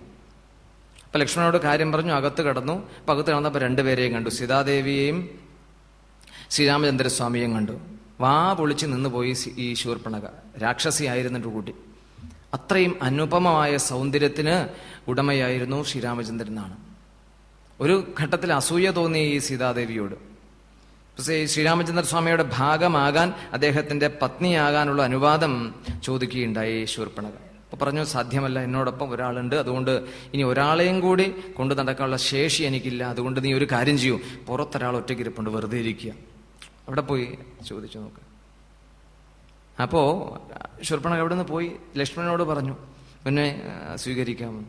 അപ്പൊ പറഞ്ഞു, എന്റെ കൂടെ ഇല്ലെന്നേ ഉള്ളൂ, നിന്നെയും കൊണ്ടെങ്ങാണ് ഞാൻ അവിടെ ചെന്നാൽ എനിക്കത് ഓർക്കാൻ കൂടി വയ്യ. അതുകൊണ്ട് അദ്ദേഹത്തോട് ഞാൻ കുറച്ച് സെന്റിമെന്റ്സ് ഒക്കെ ഇട്ട് പറഞ്ഞോളൂ, അദ്ദേഹം സമ്മതിക്കും. വീണ്ടും അകത്തേക്ക്, വീണ്ടും പുറത്തേക്ക്.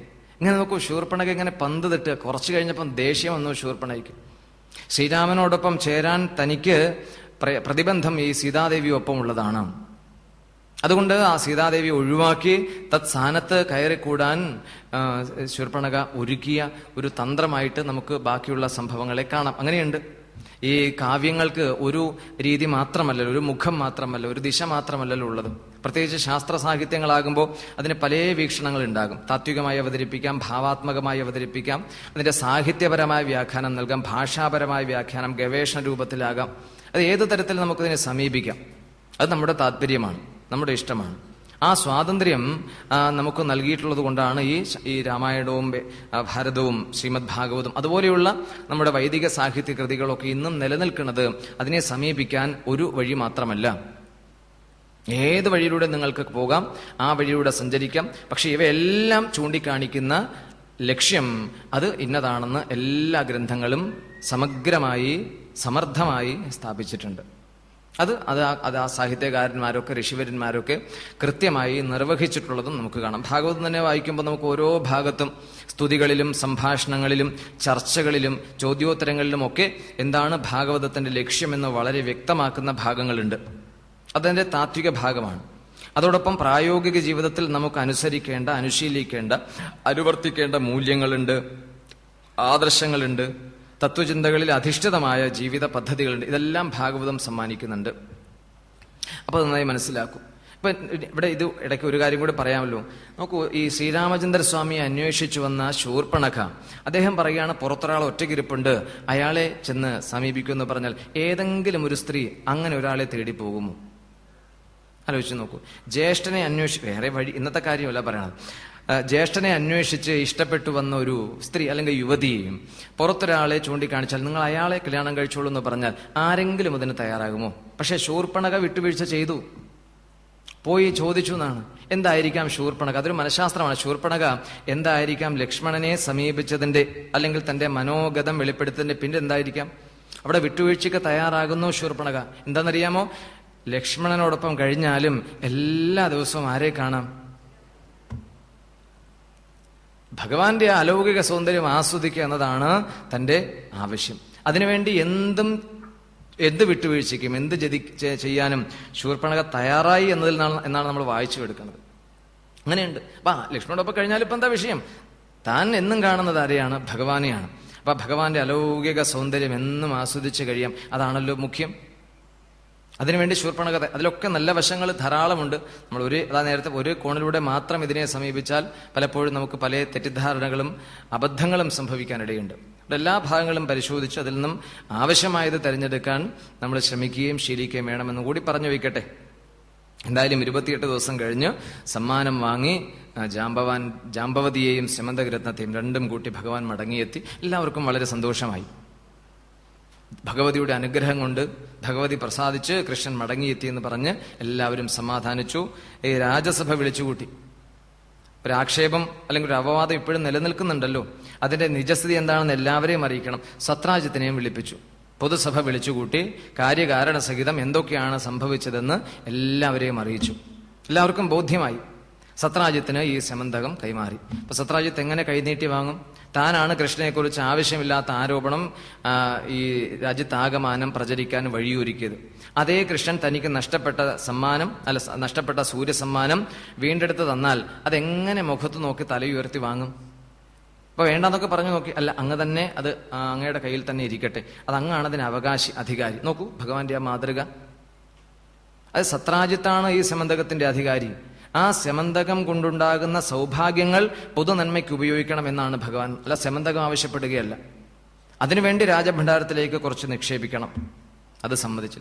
അപ്പോൾ അതിന് അർഹതയുള്ളവര്, അതിന് യോഗ്യതയുള്ളവര് അത് കൈവശം വെക്കട്ടെ, അത് സൂക്ഷിക്കട്ടെ, അത് ഉപയോഗിക്കട്ടെ. അതിന്റെ എല്ലാ നന്മകളും ലോകത്തിന്, പ്രകൃതിക്ക്, പ്രപഞ്ചത്തിന് ലഭിക്കണം. അങ്ങനെ ഒരു സാധ്യത ഇവിടെ ഭാഗവതത്തിൽ മഹർഷി അല്ലെങ്കിൽ ശ്രീകൃഷ്ണ ഭഗവാനിലൂടെ അവതരിപ്പിക്കുന്നുണ്ട്. എന്തായാലും സത്രാജിത്ത് ഈ സമന്തകം വാങ്ങി തിരികെ പോയി. വീടടച്ചിരുന്നു, പുറത്തിറങ്ങാൻ വഴിയില്ല. ആൾക്കാരുടെ മുഖത്ത് എങ്ങനെ നോക്കും?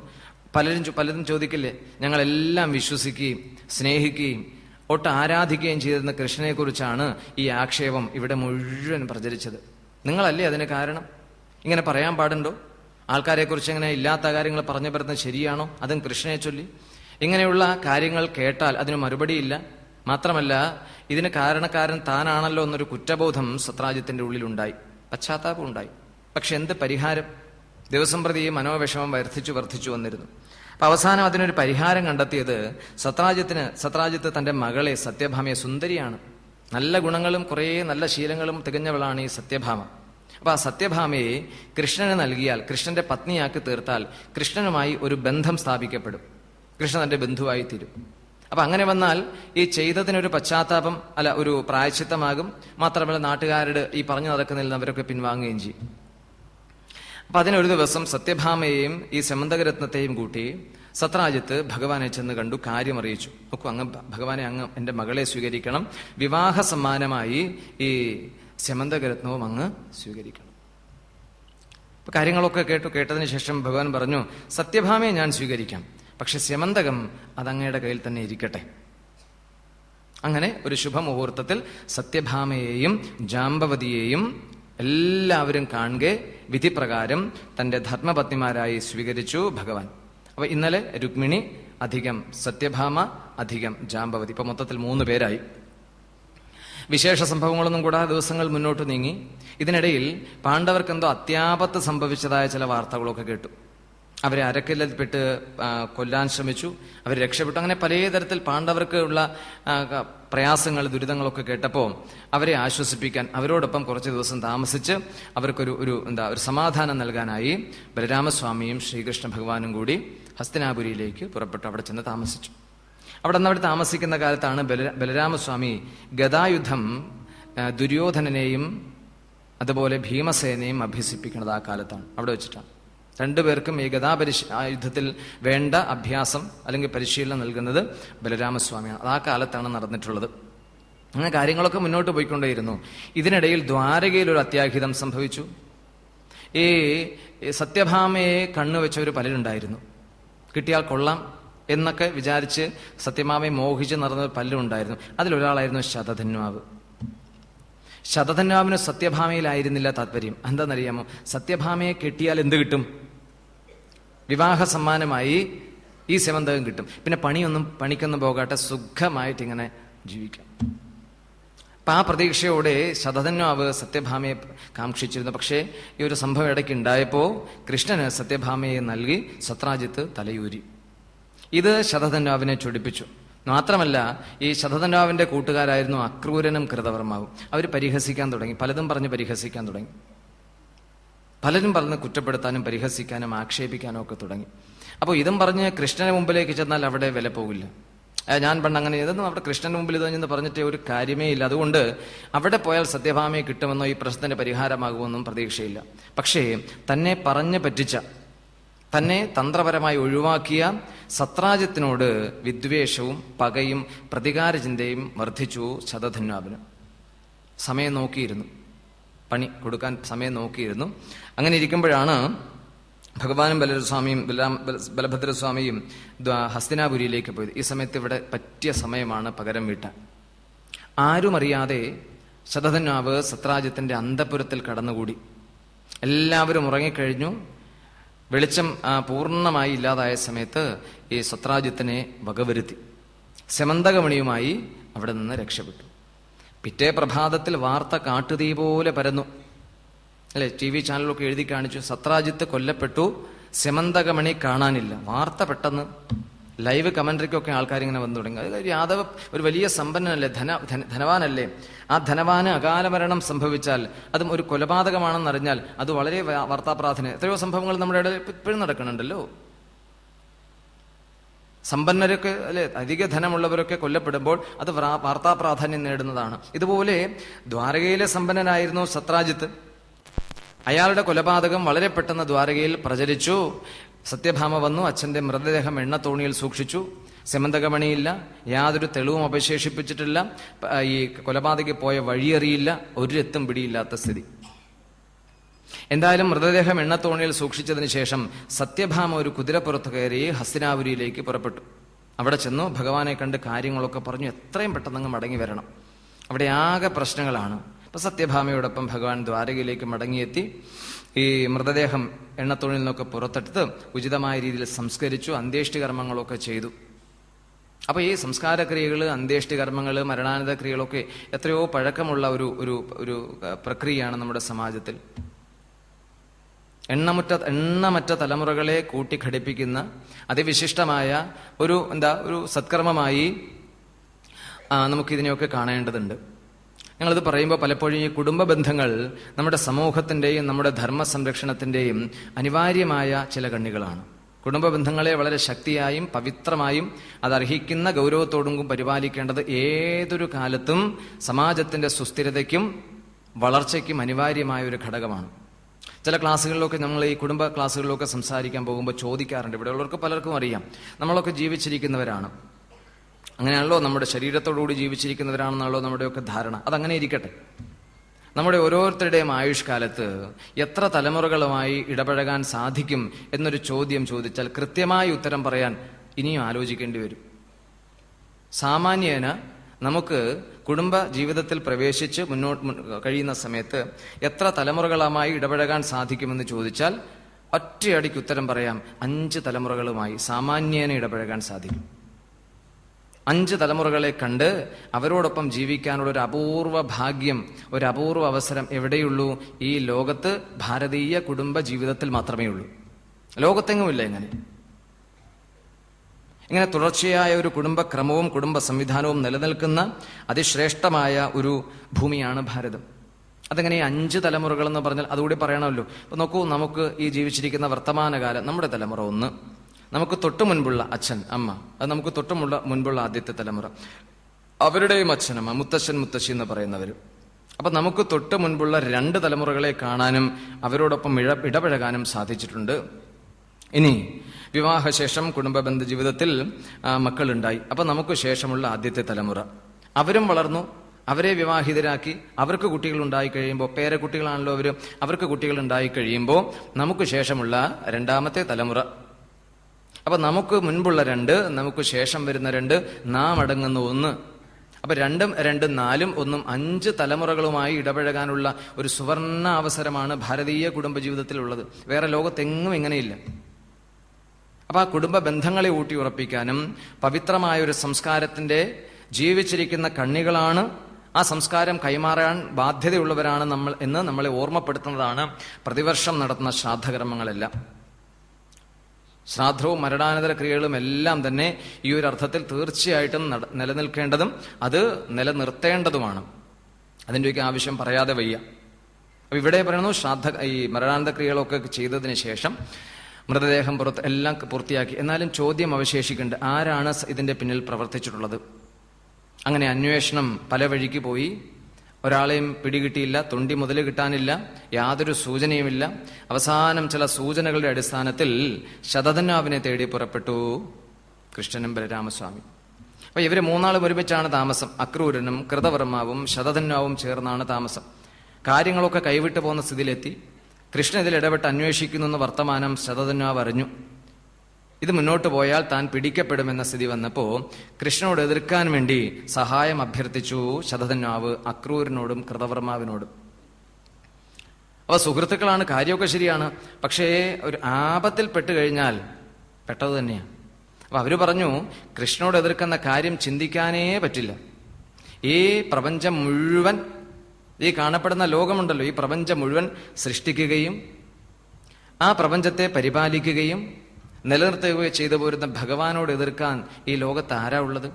അതിനെക്കുറിച്ച് ചിന്തിക്കുകയേ വേണ്ട. കൃതവർമാവ് ശതധന്വാവ് വിട്ടോളും, നടക്കില്ല അത്. അങ്ങനെ കൃതവർമാവ് കൈയൊഴിഞ്ഞു. പിന്നീട് അക്രൂരനെ സമീപിച്ചു. അക്രൂരനോട് അടുക്കുന്നു, കൃഷ്ണനോടാ മുട്ടാൻ പോണത്, അതും ഈ കൊലപാതകിയോട് കൂട്ടുചേരാൻ. അത് നടപ്പുള്ള കാര്യമേ അല്ല. സമ്മതം മൂടിയില്ല അദ്ദേഹം. അവസാനം ഈ ശതധന്വാവ് ഒറ്റപ്പെടുകയാണ്. രക്ഷപ്പെടാൻ വേണ്ടി ശതധന്വാവ് ഈ സെമന്തകമണി അക്രൂരനെ ഏൽപ്പിച്ചു. അക്രൂർ അത് വാങ്ങി. ഈ പണ്ട് തീവട്ടി കൈമാറുന്നു. ഇപ്പൊ തീവട്ടിയെ കൊടുത്താൽ പിന്നെ അയാളെ ആ വഴിക്കേ കാണില്ല. പിന്നെ പിടിച്ചവൻ നിങ്ങൾ പിടിച്ചു നിൽക്കും. ഇതുപോലെ സെമന്തകം കൈ കിട്ടി, എന്താ ചെയ്യുക? ശതധന്വാവ് ഇറങ്ങി ഓടി. കൃഷ്ണൻ രാമനും പിന്നാലെ വിട്ടു. അവസാനം ആയുധം പ്രയോഗിച്ചു, കൊലപ്പെടുത്തി. പക്ഷേ സെമന്തകമണി കാണാനില്ല. പിന്നെ എവിടെ ഇത്? അവൻ എന്തിനാ ഓടിയെന്ന് അവനറിയാം. പക്ഷെ അതിനും പറയില്ലോ, തീർന്നില്ലേ, വെടി തീർന്നില്ലേ ആളുടെ. ശരി, എന്തായാലും ആ ശതധന്വാവിന്റെ മൃതദേഹമൊക്കെ ഉചിതമായ രീതിയിൽ സംസ്കരിച്ചു. ഇപ്പോ ഈ മോഷണം മുതൽ തൊണ്ടി സാമഗ്രി അക്രൂരന്റെ കൈവശം. അദ്ദേഹത്തിന്റെ ഉറക്കം നഷ്ടപ്പെടുത്തി, സ്വസ്ഥത നശിച്ചു. എങ്ങാനും കൃഷ്ണന്റെ ചെവിയിൽ ഈ വർത്തമാനം എത്തിയാൽ കൊലപാതകത്തിന് കൂട്ടുന്നതിന്റെ പേരിൽ, കൊള്ള മുതൽ അല്ലെങ്കിൽ ഈ തൊണ്ടി മുതൽ സൂക്ഷിച്ചതിന്റെ പേരിൽ തനിക്ക് അഴിയെണ്ണേണ്ടി വരും. മാത്രമല്ല സമൂഹത്തിന്റെ മുമ്പിൽ താൻ തെറ്റുകാരനാകും. കൃഷ്ണന് തന്നോടുള്ള എല്ലാ സ്നേഹവും ഇഷ്ടവും ബഹുമാനവും നഷ്ടപ്പെടും. തന്റെ ജീവിതം കാരാഗൃഹത്തിലാകും. അതറിഞ്ഞ അക്രൂരൻ നാട് വിടാൻ തീരുമാനിച്ചു. സെമന്തകവുമായി മുങ്ങി. പിന്നെയും ദിവസങ്ങൾ മുന്നോട്ട് നീങ്ങി. ഇതിനിടയിൽ ദ്വാരകയിൽ ദുർഭിക്ഷത വന്നു. മഴയില്ലാ കാലം വന്നു. മഴയില്ല, ഒരു തുള്ളി വെള്ളമില്ല. രൂക്ഷമായ ജലക്ഷാമം. വെള്ളമുണ്ട്, ചുറ്റും വെള്ളമുണ്ട്. വെള്ളം സർവത്ര, തുള്ളി കുടിക്കാനില്ലുട്ടും. കൃഷി വിളകളൊക്കെ കരിഞ്ഞു തുടങ്ങി. വന്യമൃഗങ്ങളൊക്കെ നാട്ടിലേക്ക് ഇറങ്ങി മൃഗങ്ങളെ പിടിക്കാൻ തുടങ്ങി. വെള്ളത്തിന് വേണ്ടി വലിയ വെല്ലുവിളിയും അടിപിടിയും മത്സരങ്ങളും ഒക്കെ ഉണ്ടായി. അഗംഭീരമായ ബഹളമായി ദ്വാരകയിൽ. പിന്നെ ജനങ്ങൾ സംഘം ചേർന്നു, ഭരണാധികാരികൾക്കെതിരെ നീങ്ങി. അതെപ്പോഴും അങ്ങനെയാണല്ലോ, എന്തെങ്കിലും പ്രശ്നങ്ങൾ ഉണ്ടായാൽ നേരെ മാർച്ച്, ഉപരോധം, സമരം, ബന്ദ്. ഇതാണ് നമുക്ക് നാട്ടിൽ സർവ്വസാധാരണ കേൾക്കുന്നവരാണല്ലോ. എന്ത് പ്രശ്നം വന്നപ്പോഴും ഉടനെ ഉയരുന്ന പിളക്കാട്, മുഖ്യമന്ത്രി രാജിവെക്കുക. ആ മുഖ്യമന്ത്രി രാജിവെച്ച എല്ലാ പ്രശ്നങ്ങളും തീരും. ഉടനെ പിടിക്കണത് അതില്ല, എന്ത് വന്നാലും. ഇതുപോലെ ജനങ്ങൾ സംഘടിച്ച് ഭരണസ്ഥാപനങ്ങളിലൊക്കെ ചെന്ന് ബഹളം കൂട്ടാൻ തുടങ്ങി. പരിഹാരം കണ്ടെത്തിയാൽ മതിയോ? ജനങ്ങൾക്ക് ജീവിക്കണമെങ്കിൽ വെള്ളം, അതും ശുദ്ധജലം, ജീവജലം ആവശ്യമാണ്. അതെങ്ങനെ കണ്ടെത്തും? കൂലങ്കഷമായ ചർച്ചകളൊക്കെ നടന്നു. കുറേ വൃദ്ധന്മാരുണ്ടായിരുന്നു അവിടെ. വൃദ്ധന്മാർ അഭിപ്രായപ്പെട്ടു, പണ്ട് ഇതുപോലെ ഒരു അവസ്ഥ കാശി രാജ്യത്തുണ്ടായി, ദുർഭിക്ഷത വന്നു. അപ്പൊ അവിടെ അങ്ങനെ പല നടപടികളും ഈ ജലക്ഷാമം തീർക്കാൻ അവർ ആലോചിച്ചെങ്കിലും അതൊന്നും നടപ്പിലായില്ല. അവസാനം അവർ കാരണം കണ്ടെത്തി. എന്താണെന്നറിയാമോ? രാജ്യത്ത് സത്കർമ്മങ്ങൾ കുറയുമ്പോഴാണ് പ്രകൃതി വിരുദ്ധമായി പ്രതിഷേധിക്കണം. അതിന്റെ ഫലമായി ഉണ്ടാകുന്ന നടപടികൾക്ക് എല്ലാവരും ഇരയാകേണ്ടി വരും. പ്രകൃതിക്ക് പ്രകൃതിയുടേതായ വഴികളും പ്രകൃതിയുടേതായ സാധ്യതകളും സ്വാതന്ത്ര്യമുണ്ട്. അതുപയോഗിച്ച് പ്രകൃതി വിരുദ്ധമായ എല്ലാ നടപടികളെയും പ്രകൃതി ചെറുത്തു നിൽക്കും. പ്രകൃതിയുടെ അഥവാ പ്രപഞ്ചത്തിന്റെ സന്തുലിതാവസ്ഥ നിലനിർത്താൻ എന്ത് നീക്കവും നടത്താനുള്ള അദൃശ്യ മികവ് ഈ പ്രപഞ്ച വിധാതാവിലുണ്ട്. അപ്പോ അവിടെ കൂടിയിരുന്നവരെല്ലാം ആലോചിച്ചു സത്കർമ്മം നടത്താൻ. എന്നിട്ടും രക്ഷയില്ല. അപ്പൊ ഒരു പുണ്യാത്മാവ്, ഒരു താപസൻ, ഒരു ഭക്തൻ, അദ്ദേഹത്തിന്റെ തപസ്സിന്റെ പ്രഭാവം കൊണ്ട് ഇവിടെ പ്രകൃതി അനുകൂലമായി ഭവിക്കും എന്നൊക്കെ വിചാരിച്ചു. പക്ഷെ പലരും വന്നു, അവിടെ മഴയുണ്ടായില്ല. അങ്ങനെ ഇരിക്കുമ്പോഴാണ് നമ്മുടെ കൂട്ടത്തിലുള്ള ശൊഭൽക്കൻ അദ്ദേഹം അവിടെ ചെല്ലാനിടയായത്. ഈ ശൊഭൽക്കൻ കാശിയിലേക്ക് കാലെടുത്ത് കുത്തിയതും കോരി ചൊരിയുന്ന മഴ, അതിഗംഭീരമായ ഇടിവെട്ടോടുകൂടി മഴ. എല്ലാവർക്കും വളരെ സന്തോഷമായി. ജനങ്ങൾ മഴയിൽ കുളിച്ചു തിമിർത്തു. കുറെ കാലമായി മഴയില്ലാതിരിക്കുകയല്ലേ. എല്ലാവർക്കും വളരെ സന്തോഷമായി. ശൊഭൽക്കൻ വന്നതുകൊണ്ടാണ് കാശിയിൽ മഴയുണ്ടായത് എന്നെല്ലാവരും പറഞ്ഞു. ശൊഭൽക്കൻ വന്നുകൊണ്ടൊന്നുമല്ല, കാര്യം അതല്ല. മഴയുണ്ടാകേണ്ട സാഹചര്യങ്ങളെല്ലാം പൂർത്തിയായപ്പോൾ ശൊഭൽക്കൻ അവിടെ ചെല്ലാനിടയായി. അങ്ങനെ അതിന്റെ ആ അംഗീകാരം ശൊഭൽക്കൻ കിട്ടിയെന്നാണ്. അതിനൊരു ന്യായം പറയണത്, ഈ പനങ്കായ മൂത്ത് പഴുത്തങ്ങനെ ഇരിക്കുമ്പോൾ ഒരു കാക്ക അതുവഴി പോയി പനങ്കുലയിലേക്ക് ചെന്നിരുന്നു ക്ഷീണം തീർക്കാൻ. കാക്ക ചെന്നിരുന്നതും പനമ്പഴം താഴേക്ക് വീണു. ഉടനെ പറഞ്ഞു, കാക്ക വന്നിരുന്നത് കൊണ്ടാണ് ആ പനമ്പഴം താഴേക്ക് വീണത്. ക്രെഡിറ്റ് കാക്കയ്ക്ക്. ഇതാണ് അതിന് പറയുന്ന ഒരു ന്യായം ഇതാണ്. എല്ലാവരും വിശ്വസിച്ചു. രാജാവിന് വളരെ സന്തോഷമായി. തന്റെ മകളെ ഈ സന്തോഷാധിക്യത്താൽ കാശി രാജാവ് ശൊഭൽക്കന് സമ്മാനിച്ചു. അപ്പൊ എല്ലാവരും പറഞ്ഞു, അക്രൂരന്റെ സാന്നിധ്യമുണ്ടെങ്കിൽ, ശൊഭൽക്കന്റെ പാരമ്പര്യം തുടരുന്ന അക്രൂരനുണ്ടെങ്കിൽ ഒരു പക്ഷെ ഇതിന് പരിഹാരമാകും, പ്രകൃതി കനിയും, ഇവിടെ മഴയുണ്ടാകും. അപ്പൊ അത് പരീക്ഷിക്കാനായി എല്ലാവരും ഈ അക്രൂരനെ അന്വേഷിച്ചപ്പോൾ ആള് നാട്ടിലില്ല. എവിടെ പോയി അക്രൂരൻ? അവസാനം അന്വേഷണത്തിനൊടുവിൽ അക്രൂരൻ കാശിയിലുണ്ടെന്ന് മനസ്സിലാക്കി. അടിയന്തര സന്ദേശമയച്ചു. അത് കൈപ്പറ്റിയ അക്രൂരൻ ദ്വാരകയിലേക്ക് തിരിച്ചു. ഇപ്പൊ കൃഷ്ണനാണ് അക്രൂരനെ വിളിപ്പിച്ചിരിക്കുന്നത്. സന്ദേശം കൈ കിട്ടിയപ്പോ അക്രൂരൻ ആകെ പരിഭ്രമിച്ചു. എന്താ കൃഷ്ണൻ തന്നെ നേരിട്ട് വിളിക്കാൻ? ഇപ്പൊ കൈവശം ഇരിക്കുന്നത് ഈ സ്യമന്തകമാണല്ലോ, തൊണ്ടി മുതലല്ലേ. എല്ലാം കൃഷ്ണൻ അറിഞ്ഞിട്ടുണ്ടാകും. ഇനി തന്നെ വിചാരണയ്ക്ക് വിധേയനാക്കി ശിക്ഷ വിധിക്കാനായിരിക്കും. അല്ലെങ്കിൽ കൃഷ്ണൻ തന്നെ നേരിട്ട് വിളിക്കേണ്ട കാര്യമൊന്നുമില്ല. ഇതുവരെ അങ്ങനെ ഉണ്ടായിട്ടില്ലല്ലോ. ഇങ്ങനെ ആകെ പരിഭ്രമിച്ച് വിഷമിച്ച് അക്രൂരൻ ദ്വാരകയിൽ എത്തിച്ചേർന്നു. ദ്വാരകയിൽ ഇതുപോലെ രാജസഭ കൂടിക്കൊണ്ടിരിക്കുന്ന സമയത്താണ് അക്രൂരൻ കടന്നു വരാനിടയായത്. അക്രൂരൻ വന്നപ്പോ എല്ലാവരും അക്രൂരനെ നോക്കി. എല്ലാവരും കൂടി അക്രൂരനെ ഉറ്റുനോക്കുന്നു. അപ്പൊ നിങ്ങൾ എല്ലാവരും കൂടെ എന്നെ ഉറ്റുനോക്കുന്ന മാതിരി അക്രൂരൻ ഇങ്ങനെ നടന്നു വരുമ്പോ എല്ലാവരും ഇങ്ങനെ അക്രൂരനെ ഉറ്റുനോക്കി. അക്രൂരൻ ആകെ പരിഭ്രമിച്ചു. എല്ലാവരും കാര്യം അറിഞ്ഞിട്ടുണ്ട്. ഇനി ഈ പൊതുമധ്യത്തിൽ വെച്ച് തന്നെ വിചാരണ നടത്തും. എല്ലാവരുടെയും മുമ്പിൽ താൻ പരിഹാസനാകും, കുറ്റക്കാരനാകും. തന്റെ ജീവിതം തീർന്നു. ഒന്ന പാടെ ഈ സെമന്തകം ഉയർത്തിപ്പിടിച്ചുകൊണ്ടാ, കൃഷ്ണ, ഞാനല്ല സത്രാജിത്തിനെ കൊന്നത്, ഈ സെമന്തകം മോഷ്ടിച്ചത്. ആൾക്കാർ വാ പൊളിച്ചു. ഇത് കഴിഞ്ഞിട്ട് കാലം എത്ര കഴിഞ്ഞു, ഇതിനൊന്നുമല്ല അക്രൂരനെ വിളിപ്പിച്ചത് അല്ലെ? അങ്ങനെയുണ്ട്. ചില ആൾക്കാരുണ്ട്, ഈ ആൾക്കാരുടെ മുമ്പിൽ ചെന്ന് പെട്ടാൽ അവർ അത്ര പെട്ടെന്ന് വീണു കൊടുക്കില്ല. ചില പ്രസംഗത്തിനൊക്കെ കണ്ടിട്ടില്ലേ, ആൾക്കാരൊക്കെ പേര് വിളിച്ചു വന്ന് കയറി നിന്ന് മൈക്കിലൊക്കെ പറഞ്ഞ ആൾക്കാരെ നോക്കുമ്പോൾ എല്ലാവരും ഇങ്ങനെ വായിലേക്ക് നോക്കിയിരിക്കുക വീഴുന്നത് കേൾക്കാൻ. ചിലതിങ്ങനെ വായിന്ന് വരില്ല, പലതും പറയണമെന്നുണ്ട് മനസ്സിൽ, പക്ഷെ ഇത് പുറത്തേക്ക് വരണ്ടേ. എന്നോട് പണ്ട് സപ്താഹത്തിനായിരുന്നു, പണ്ട് ഒരു ഒരാളുണ്ടായിരുന്നു. അയാളിങ്ങനെ ക്ലാസ്സുകളൊക്കെ എടുക്കുന്ന ആളാണ്. പ്രത്യേകം ഗീതാ പ്രഭാഷണങ്ങൾ കുട്ടികളൊക്കെ പഠിപ്പിക്കാൻ വേണ്ടി. അപ്പോൾ ഇതുപോലെ ഞങ്ങളൊരു സപ്താഹത്തിന് പോയ സമയത്ത് ഒരു വലിയ ഓഡിറ്റോറിയത്തിലാണ് 11ാമത്തെ അവരുടെ സപ്താഹം നടക്കുക. അവിടെ പ്രഗത്ഭന്മാരൊക്കെ മുൻപ് സപ്താഹം നടത്തി പോകുന്നത്. അപ്പോൾ അവിടെ സപ്താഹം തുടങ്ങി. അപ്പോൾ ഇതിനിടയിൽ വേറൊരു ഒരു ഒരു ഒരു പ്രശ്നം വന്നത്, ഒരു 3 ദിവസത്തേക്ക് വേറൊരു സ്ഥലത്ത് പ്രഭാഷണത്തിന് പോകേണ്ടി വന്നു എനിക്ക്. അപ്പോൾ വൈകുന്നേരമുള്ള പ്രഭാഷണത്തിന് ഇരിക്കാൻ പറ്റില്ല. അപ്പോൾ അതുകൊണ്ട് ഇയാളോട് പറഞ്ഞു. അയാളത് ഏറ്റു, പുസ്തകങ്ങളൊക്കെ വായിച്ചു, കുറേ പോയിന്റൊക്കെ എഴുതി വെച്ചു, ഇതിങ്ങനെ തയ്യാറായി. അപ്പം ഞാൻ 2 ദിവസം ഞങ്ങൾ തന്നെ വായിക്കാനിരുന്നു. അയാളോട് ഇതൊക്കെ പഠിക്കാനായിട്ട് നിർദ്ദേശിച്ചു. കണ്ണാടി മുമ്പിലൊക്കെ ഇങ്ങനെ പറഞ്ഞ് പഠിക്കുന്നുണ്ട്. ഒരു പ്രാക്ടീസ് വരണ്ടേ, ആൾക്കാരോട് സംസാരിക്കും. കാര്യം 1.5 മണിക്കൂറേ ഉള്ളെങ്കിലും ഇത് വലിയൊരു സാഹസമാ ജല്ലയെ സംബന്ധിച്ച്. അപ്പം തയ്യാറായി. വൈകുന്നേരമാണ്. ആദ്യ ദിവസം കൃഷ്ണാവതാരം, ആദ്യ ദിവസം നരസിംഹാവതാരം, പിന്നീട് കൃഷ്ണാവതാരം, 3ാമത് രുക്മിണി സ്വയംവരം. ഇതാണ് വിഷയം. 3 ദിവസം വൈകുന്നേരം നല്ല ക്രൗഡുണ്ടാകും. ഒരു ക്ഷേത്രത്തിന്റെ ഓഡിറ്റോറിയത്തിലാണ് സപ്താഹം. നിറഞ്ഞ സദസ്സായിരിക്കും. പല ആൾക്കാർ, ഉദ്യോഗസ്ഥരും പല ആൾക്കാരുണ്ട്. 2 ഭാഗത്തായിട്ടാണ് ആൾക്കാർ ഇരിക്കുക. അങ്ങനെയൊക്കെയുള്ളതാണ്. അപ്പം ആദ്യം നരസിംഹാവതാരം വന്നു അല്ല പൂജ കഴിഞ്ഞ് ഞാൻ പ്രഭാഷണത്തിന് പോയി. ഇവിടെ വന്ന് ഇയാൾ വേദിയിൽ ഇരിപ്പുറപ്പിച്ചു. ആചാര്യപീഠത്തിലിരുന്ന് കണ്ണടച്ചു. നരസിംഹമൂർത്തിയുടെ 2 ധ്യാന ശ്ലോകം ചൊല്ലി. പിന്നെ കണ്ണു തുറന്നു.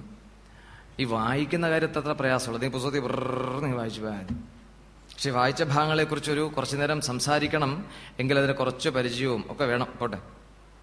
അപ്പൊ ഇദ്ദേഹം ജനങ്ങളെ നോക്കിയപ്പോൾ എല്ലാവരും ഇദ്ദേഹം പറയണത് കേൾക്കാൻ ഇങ്ങനെ ഉറ്റുനോക്കി കാത് കൂർപ്പിച്ചിരിക്കും. എന്താ അവരോട് പറയുക? പുസ്തകം നോക്കിയിട്ട് ഒരു അക്ഷരം കാണാനില്ല. പിടികിട്ടും. ആൾക്കാരെ നോക്കി, പുസ്തകത്തിൽ നോക്കി, രക്ഷയില്ല, ഒന്നും വായി വരുന്നില്ല. ശരി, നോക്കാം. അദ്ദേഹം ഒരു വിദ്യ പ്രയോഗിച്ചു ജനങ്ങളോട്. ഇത് 13ാമത്തെ ഭാഗവത സപ്താഹയജ്ഞമാണ്. പലരും അതെ, ആൾക്കാരോട് സ്ഥിരമുള്ള ആൾക്കാരല്ലേ. ഇന്ന് നമ്മൾ നരസിംഹാവതാരം വളരെ ഭക്തിനിർഭരമായി ആഘോഷിച്ചു. നരസിംഹാവതാരത്തെക്കുറിച്ച് എല്ലാവർക്കും അറിയില്ലേ എന്ന് ചോദിച്ചു. അപ്പൊ സ്വാഭാവികമായിട്ടും ജനങ്ങളുടെ പ്രതികരണമായിരിക്കും അറിയാം എന്നവർ പറഞ്ഞു. ഇത് തന്നെ എടുത്ത് അടിച്ചു അവരെ. എല്ലാവർക്കും ഇപ്പം നരസിംഹാവതാരത്തെക്കുറിച്ച് അറിയില്ലേ, പിന്നെ ഇപ്പം ഞാൻ പറയേണ്ട ആവശ്യമില്ലല്ലോ, നിങ്ങൾക്കെല്ലാം അറിയാം. എല്ലാം അറിയുന്നവരോടൊന്നും പറയേണ്ട കാര്യമില്ല. എല്ലാവർക്കും നമസ്കാരം. ഒറ്റ പോക്ക് എഴുന്നേറ്റ് പോരെ. 2ാം ദിവസം കൃഷ്ണാവതാരം വന്നു. അന്നും ഇതുപോലെയാ. കാര്യമൊക്കെ ഗംഭീരമായിട്ട് തയ്യാറെടുത്തൊക്കെ വന്നിരുന്ന് ഇപ്പം ഇന്നലെ ഇവിടെ ബുക്ക് ഉണ്ടായിരുന്നു. പക്ഷെ ഇപ്പം നോക്കി ബുക്ക് തന്നെ കാണാനില്ല. ബുക്കേ ഇല്ല ഇവിടെ. ഇതൊക്കെ എഴുതി പിടിപ്പിച്ച് കുരു എഴുതി പിടിപ്പിച്ചിട്ടൊന്നും കാര്യം നടക്കണില്ല. ആൾക്കാർ നോക്കി. ഇന്നലെ പറ്റി അമളിയുടെ ആ ഒരു അവരുടെ ആ മുഖത്തിങ്ങനെ തുടിച്ചു നിൽക്കുന്നുണ്ട് ആൾക്കാരുടെ. ഇന്ന് അയാളെ കൊണ്ട് പറയിച്ചത് തന്നെ കാര്യം. അപ്പോ ചോദിച്ചു, ഇന്ന് കൃഷ്ണാവതാരമായിരുന്നു. കൃഷ്ണാവതാരത്തെക്കുറിച്ച് ആൾക്കാരെ പ്രതീക്ഷിച്ചു. കൃഷ്ണാവതാരത്തെക്കുറിച്ച് നിങ്ങൾക്ക് എല്ലാവർക്കും അറിയില്ലേ എന്ന് ചോദിച്ചു. നല്ല കഥ. അപ്പൊ ആൾക്കാർ പറഞ്ഞു, ഒറ്റ ഉറക്കെ അവർ പറഞ്ഞു, അറിയില്ല എന്ന് പറഞ്ഞു. ഇത് തന്നെ എടുത്തടിച്ചു അവരെ. ഇവിടെ 12 വർഷമായി ഭാഗവത സപ്താഹയജ്ഞം നടക്കുന്നുണ്ട്. പല പ്രഗത്ഭന്മാരും ഭാഗവത സപ്താഹയജ്ഞം നടത്തിയ വേദിയാണ്. ഈ 12 വർഷമായി നടന്ന ഭാഗവത സപ്താഹയജ്ഞത്തിൽ കൂടി കൃഷ്ണാവതാരം എന്തെന്ന് അറിയാത്ത നിങ്ങളോട് ഈ 13ാം തവണ ഞാൻ പറഞ്ഞിട്ട് എന്താ കാര്യം? ഇതുവരെ നിങ്ങളത് മനസ്സിലാക്കാൻ ശ്രമിച്ചിട്ടില്ല. അതുകൊണ്ട് അറിവില്ലാത്തവരോടൊന്നും സംസാരിക്കാനല്ലേ കിട്ടില്ല. എല്ലാവർക്കും നമസ്കാരം. പോരെ, വീണത് വിദ്യയാക്കുക. 3ാം ദിവസം വന്നു. അന്ന് രുക്മിണി സ്വയംവരം. നല്ല ജനക്കൂട്ടം. രുക്മിണി സ്വയംവരം എന്നൊക്കെ പറഞ്ഞാൽ നിങ്ങൾക്ക് അറിയാമല്ലോ. ആൾക്കാരും അമ്മമാരും സഹോദരിമാരൊക്കെ കൂടി നിറഞ്ഞിരിക്കുക. പുറത്തൊക്കെ ആൾക്കാർ ഇങ്ങനെ ജനലിലൂടെ തലയിട്ട് നോക്കുന്നുണ്ട്. അപ്പൊ അന്ന് വന്നു. 2 ദിവസവും സംഗതി കുശാലായി കഴിഞ്ഞു. 3ാം ദിവസം എങ്ങനെയെങ്കിലും ഇവിടെ ഇന്നുകൂടി കഴിഞ്ഞു കിട്ടണം. വന്നിരുന്നു. രുക്മിണി സ്വയംവരത്തെക്കുറിച്ച് 2 കീർത്തനവും ശ്ലോകവും അധികം പഠി ധൈര്യം കിട്ടാനേ അങ്ങനെയൊക്കെ പറഞ്ഞിട്ട് ഇപ്പം ഇവിടെ മുമ്പിലും മൈക്കില്ല, മേശയില്ല, യാതൊന്നുമില്ല. ആൾക്കാരുടെ മുഖമൊക്കെ ഇങ്ങനെ ചുവന്ന് ഈ ഒരു പാത്രത്തിൽ ഞങ്ങൾ അരച്ച് കലക്കി കുടിച്ചാൽ കുടിക്കുന്ന അതേ രോഷത്തിലിരിക്കുകയാണ് ആൾക്കാരെല്ലാം. അവരോട് എന്ത് പറയും? ആൾക്കാരുടെ മുഖം നോക്കിയപ്പോൾ തന്നെ ഉള്ള ധൈര്യം ചോർന്നു പോയി. ഇന്നെങ്ങനെ ഇവിടുന്ന് ഇറങ്ങിപ്പോകും? എന്തായാലും വേറെ വഴിയില്ല. ഗുരുവായൂരപ്പൻ്റെ ഒരു കദളിക്കൊലയൊക്കെ നേർന്നിട്ട് ചോദ്യം എറിഞ്ഞു സദസ്സിന്.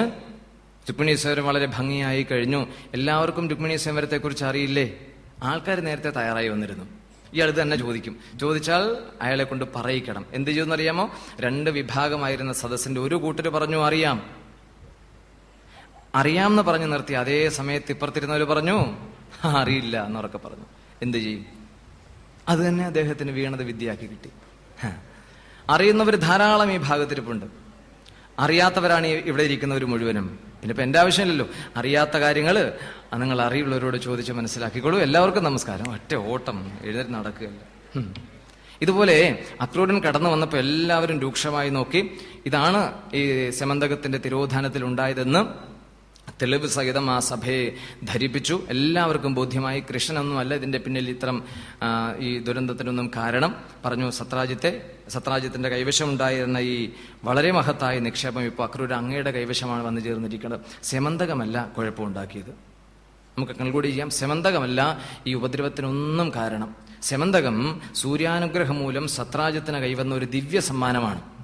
അത് വേണ്ടതുപോലെ ഉപയോഗിച്ചപ്പോൾ അതിൽ 8 ഭാരം സ്വർണം, ദിവ്യതകളൊക്കെ വന്നു. പക്ഷെ അതെല്ലാം ഉപയോഗിച്ചത് സ്വാർത്ഥ കാര്യങ്ങൾക്ക് വേണ്ടിയാണ്. സത്രാജിത്ത് എനിക്ക് മാത്രം, എന്റെ വരും തലമുറകൾക്ക് മാത്രം. അതുകൊണ്ട് അത് ആ ദിവ്യ ഈശ്വരാനുഗ്രഹം അല്ലെങ്കിൽ പ്രകൃതിയുടെ അനുഗ്രഹം വിധിയാവണ്ണം ഉപയോഗിക്കാത്തത് കൊണ്ട് അത് കൈവശം വെച്ചിരുന്നവർക്കൊക്കെ അബദ്ധങ്ങളുണ്ടായി. സത്രാജിത്തിന് അകാല മരണം സംഭവിച്ചു. അത് ആഭരണമായി അലങ്കാരമായി കൊണ്ടു നടന്നിരുന്ന പ്രസേനത്തിന് കിട്ടി മരണം. അത് കഴിഞ്ഞ് സിംഹം അത് കൊണ്ടുപോയി, സിംഹത്തിനുണ്ടായത് മരണം. അത് കഴിഞ്ഞ് ജാമ്പവാന്റെ കൈവശം ചെന്നപ്പോഴോ അത് കുരങ്ങുകുട്ടികൾക്ക് കളിപ്പാട്ടമായി തീർന്നു. അത് കൃഷ്ണന് അപഖ്യാതിക്ക് കാരണമായി തീർന്നു. അവസാനം അത് അക്രൂരനിലൂടെ കൃഷ്ണന്റെ കൈവശം വന്നു ചേർന്നു. അപഹരിച്ചു കൊണ്ടുപോയിട്ടും ശതതന് അവന് അനുഭവിക്കാൻ സാധിച്ചില്ല. അപ്പൊ ഇതൊരു ഉപമയിലൂടെ വലിയൊരു സന്ദേശം, ഒരു ആശയം ലോകത്ത് നൽകുകയാണ് മഹർഷി. നാം ആർജിക്കുന്ന സമ്പത്ത് നമുക്ക് അനുഭവവേദ്യമാകണമെങ്കിൽ അത് ആർജിക്കുന്നതിനും അതിനെ സൂക്ഷിക്കുന്നതിനും അത് വിനിയോഗിക്കുന്നതിനും അതിൻ്റെതായ ഒരു ധാർമ്മിക പരിരക്ഷ ഉണ്ടാകണം. ഒരു ശ്ലോകത്തിലൂടെ ധർമ്മശാസ്ത്രങ്ങൾ ഈ കാര്യം നമ്മളെ ഓർമ്മപ്പെടുത്തുന്നുണ്ട്. എങ്ങനെ സമ്പാദിക്കുന്ന ധനമാണ് നമുക്ക് ജീവിതത്തിൽ പ്രയോജനപ്പെടുന്നത്, ഉപയോഗിക്കുമ്പോൾ സമാധാനം തോന്നുന്നത്, സന്തോഷം തോന്നുന്നത്. ഉത്തമം സ്വാർജിതം വിത്തം, മധ്യമം പിതുരാർജിതം, അധമം സേവയാ ലഭ്യം, സ്ത്രീവിത്തം അധമാധമം. അപ്പൊ ധാർമ്മികമായ മാർഗത്തിൽ കൂടെ ധനം സമാഹരിച്ച് ധാർമ്മികമായ പദ്ധതിയിലൂടെ ജീവിതം നയിച്ച് ഈശ്വരപ്രാപ്തി എന്ന മഹത്തായ ലക്ഷ്യത്തിനു വേണ്ടി നിരന്തരം പരിശ്രമിക്കുന്ന ഒരു വലിയ സന്ദേശം ഉള്ളടക്കിക്കൊണ്ടാണ് സെമന്തകം അവതരിപ്പിച്ചിരിക്കുന്നത്. അതിലുപരി ഇതിൽ താത്വികമായി നമ്മൾ നീങ്ങുമ്പോൾ സെമന്തകം എന്ന് പറയുന്നത് ഈ മനുഷ്യജന്മം തന്നെയാണ്. ദുർലഭം ത്രയമേവ ദൈവാനുഗ്രഹ ഹൈതുകം മനുഷ്യത്വം മുമുക്ഷുത്വം മഹാപുരുഷ സംശ്രയ. ഈ മനുഷ്യജന്മം ഭൂമിയിൽ കിട്ടുന്ന ഏറ്റവും വലിയൊരു സെമന്തകമാണ്. അത് വേണ്ട പോലെ ഉപയോഗിച്ചാൽ എല്ലാ ദിവ്യതകളും ഒപ്പം ഈശ്വര സാക്ഷാത്കാരം എന്ന മഹത്തായ ലക്ഷ്യവും കൈവരിക്കാൻ സാധിക്കും. അത് നഷ്ടപ്പെടുത്തി കളയരുത് എന്ന് ഓർമ്മിപ്പിക്കുന്ന ഒരു പ്രകരണമായി നമുക്ക് ഈ സെമന്തകത്തെ കാണാം. തത്കാലം ഇവിടെ ഉപസംഹരിക്കാം.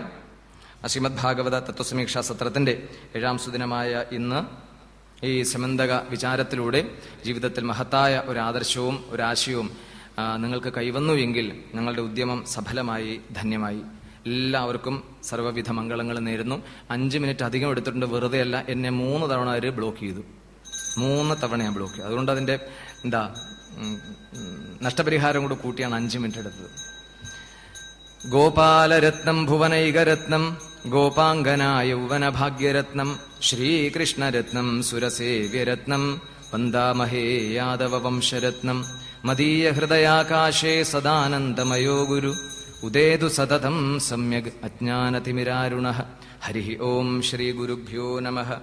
ഹരി ഓം.